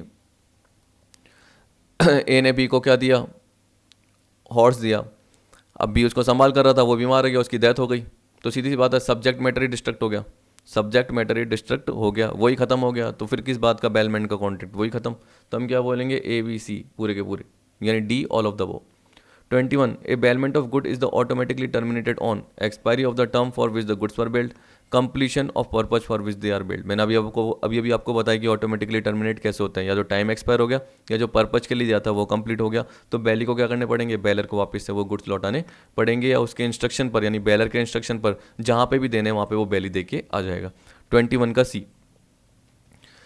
फिर 22, a bailment is terminated when the subject matter of bailment is, तो मैंने आपको बताया था सब्जेक्ट मैटर ही डिस्ट्रॉय हो गया, हॉर्स उसकी ही डेथ हो गई। तो आपको पता है कि ए और बी के पास हॉर्स था, लेकिन उसने प्रॉपर उसको संभाल करी, केयर करा, लेकिन तब भी उसकी डेथ हो गई। तो यहाँ पे हम बोल सकते हैं कि ए जो भी लॉस हुआ है वो रिकवर नहीं कर सकता। चलो मान के चलिए कि बी ने संभाल नहीं करी ढंग से, और बी की लापरवाही की वजह से क्या हो गया, उसकी डेथ हो गई। तो ए क्या करेगा, उससे बी से जो भी अमाउंट है वो रिकवर कर लेगा, लेकिन उसके बाद तो वो सब्जेक्ट मैटर ही खत्म। तो जैसे सब्जेक्ट मैटर खत्म तो बेलमेंट का कॉन्ट्रैक्ट भी क्या हो गया, टर्मिनेट हो गया, उसके बाद थोड़ी रहेगा, तब तक था उसके बाद थोड़ी रहेगा। By reason of change if its nature become incapable of use for the purpose of bailment. तो बोल रहा है कि अगर जो बेलमेंट के लिए गुड्स दिए थे उसको अब यूज ही नहीं किया जा सकता उस पर्टिकुलर पर्पज के लिए, तो रीजन ही चेंज हो गया। तो 22 का क्या हो गया, C both A and B. 23 देखिए, right of finder of goods, तो आपको पता है कि रास्ते में अगर आपको गुड्स मिल जाता है तो उस केस में आप क्या करोगे, उसको संभाल के रखोगे। Right to lien, right to sue for reward, तो आपको पता है कि अगर ए ने क्या कर रखा है, रिवॉर्ड अखबार में छाप लिया कि अगर मेरा कोई गुड्स ढूंढ के दिखाएगा तो उसको 5,000 रुपये दूंगा। अब बी ने उसको ए को लौटा दिया, मान के चलिए, पर 5,000 नहीं दे रहा, तो बी केस भी कर सकता है। तब सपोज कीजिए कि बी ने क्या गुड्स दिया, लौटाया नहीं, उसको बोला कि पहले 5,000 रुपये दीजिए, तो ए दे ही नहीं रहा और ए कोर्ट में केस कर देता है, तो ए तो हारेगा, क्योंकि आपको पता है कि ए को पहले क्या करना पड़ेगा, 5,000 का अमाउंट रिवॉर्ड देना पड़ेगा, तब जाके बी क्या करेगा, गुड्स लौटाएगा। तो right to sue for reward, कि बी ने अगर गुड्स लौटा दिया ए को और ए क्या कर रहा है, वो 5,000 का रिवॉर्ड दे ही नहीं रहा, इनाम दे ही नहीं रहा, तो उस केस में बी क्या करेगा, कोर्ट में केस कर सकता है। राइट ऑफ सेल, आपको पता है कि पर्सन को ढूंढने के बाद, बहुत कोशिश करने के बाद भी वो मिला नहीं, जो उसका एक्चुअल ओनर था वो नहीं मिला, तो बी क्या करेगा, उसको बेच देगा, तो वो भी राइट है। हम क्या बोलेंगे, डी सारे के सारे इंक्लूड होंगे 23 में। 24, ए फाइंडर ऑफ गुड्स में सेल द गुड्स। तो देखिए क्या बोल रहा था, owner can not with reasonable diligence be found. तो आपको बताया जैसे मैंने गुड्स ढूंढा और ओनर मुझे मिल ही नहीं रहा, मैं बहुत एफर्ट किया, if found he refuses to take the goods. अगर मिल भी गया तो उसने गुड्स लेने से मना कर दिया ओनर ने। सी गुड्स विल पेरिश और loss the greater part of their value. तो आपको पता है कि गुड्स खराब होने वाला है, ये उसका जो बहुत ज़्यादा हिस्सा है वो ख़राब होने वाला है। तो आपको पता है कि आप उसको कबाड़ी में बेच दोगे, स्क्रैप के फॉर्म में बेच दोगे, ऐसे ही करोगे, या आप जल्दी से जल्दी बेचने की कोशिश करोगे क्योंकि कुछ ना कुछ तो अमाउंट मिले, क्योंकि पेरिश हो जाएगा, ख़राब हो जाएगा तो उसके बाद तो उसकी कोई वैल्यू नहीं रहेगी। The lawful charges of the finder in respect of good found amount to 2/3 of their value. ये बोल रहा है कि जिसने इसको पाया उसने उसके खर्चे जो भी करें उसको उसकी वैल्यू के 2/3 तो उसने खर्चे ही कर लिए, अखबार में ऐड कर ली। मान लो 50,000 रुपये का गुड्स है, 50 तो बहुत वो अमाउंट हो गया, क्या आएगा पॉइंटों में आएगा, 30,000 बोल देता हूँ। 30,000 का 2/3 मतलब 20,000 तो उस फाइंडर ने ही खर्च कर लिए उस पर्टिकुलर ओनर को ढूंढने में, तो उस केस में वो अपने पास रख सकता है। The lawful charges of the finder in respect of good found amount to 2/3 of their value. तो 2/3 हो गया, उसने उसके खर्चे ही 22,000 रुपये कर लिए, 30,000 की वैल्यू थी और 22 उसने कर लिए, तो 2/3 या उससे ज़्यादा है, तो उस केस में जो फाइंडर ऑफ गुड्स है उसको बेच सकता है। तो हम क्या बोलेंगे 24 का ई।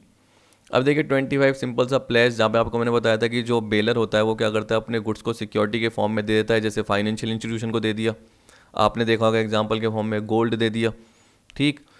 तो जब अपन क्या करते हैं अपने घर का गोल्ड क्या करते हैं किसी फाइनेंशियल एजेंसी को दे के आते हैं, तो सामने वाला क्या करता है हमें अमाउंट देता है। तो अगर हम अपने अमाउंट का पेमेंट नहीं कर पाते, लोन का पेमेंट नहीं कर पाते हैं, तो सामने वाला क्या करेगा, उस सिक्योरिटी को बेचने का काम कर देगा। तो आपको पता है कि अगर हमने गुड्स दिए हैं तो हम क्या हो गए, पाउनर, प्लेजर, एक तरीके से बोलते हैं ना बेलर, बेलर की जगह क्या आ जाएगा, प्लेजर, क्या आ जाएगा, प्लेजर, क्योंकि हमारे पास ओनरशिप थी, हमने किसको दिए, फाइनेंशियल इंस्टीट्यूशन को दिए। तो जैसे मैं किसकी बात कर रहा हूँ, मी खुद की बात कर रहा हूँ, मैंने फाइनेंशियल इंस्टीट्यूशन को दिए, तो आपको पता है कि वो जनरली हो गया बैली।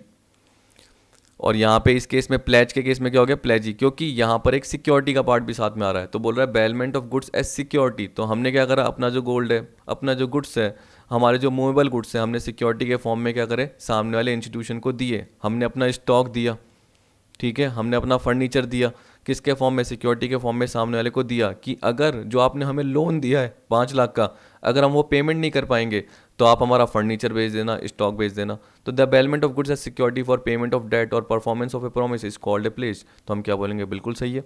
26 पार्टी टू ए प्लेज, उसमें क्या होगा, एक पाउनर होगा यानी जिसको प्लेजर बोलते हैं, और एक पाउनी होगा जिसको प्लेजी बोलते हैं। तो देखिए प्लेजर या पाउनर, प्लेजी या पाउनी, तो हम क्या बोलेंगे, बोथ ए एंड बी।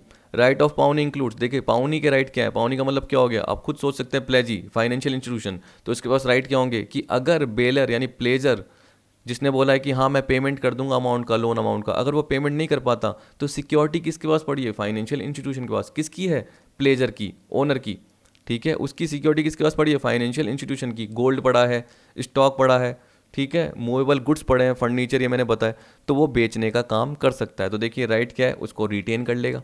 सबसे पहली बात तो फाइनेंशियल इंस्टीट्यूशन या बैंक के अकॉर्डिंग सोचिए कि वो उसको रिटेन कर सकता है। Right against true owner when the pawner's title is defective. तो यहाँ पे आपको बताया कि देखिए पार्टनर्स का टाइटल डिफेक्टिव था, इसका मतलब जिसने गोल्ड दिया वो एक्चुअल ओनर नहीं था, जिसने स्टॉक दिया वो एक्चुअल ओनर नहीं था, कोई और था।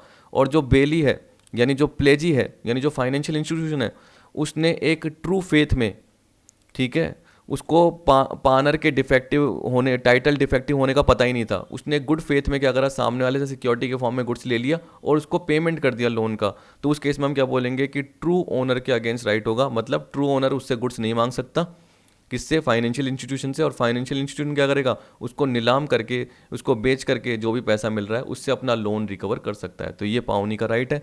Right where pawner make default, मतलब पेमेंट नहीं कर पाता लोन का पाउनर, तो उस केस में फाइनेंशियल इंस्टीट्यूशन क्या करेगा, उस सिक्योरिटी को बेच के उससे अमाउंट रिकवर करके अपना जो भी ड्यू अमाउंट है वो रिकवर कर सकता है। तो 27 का होगा डी।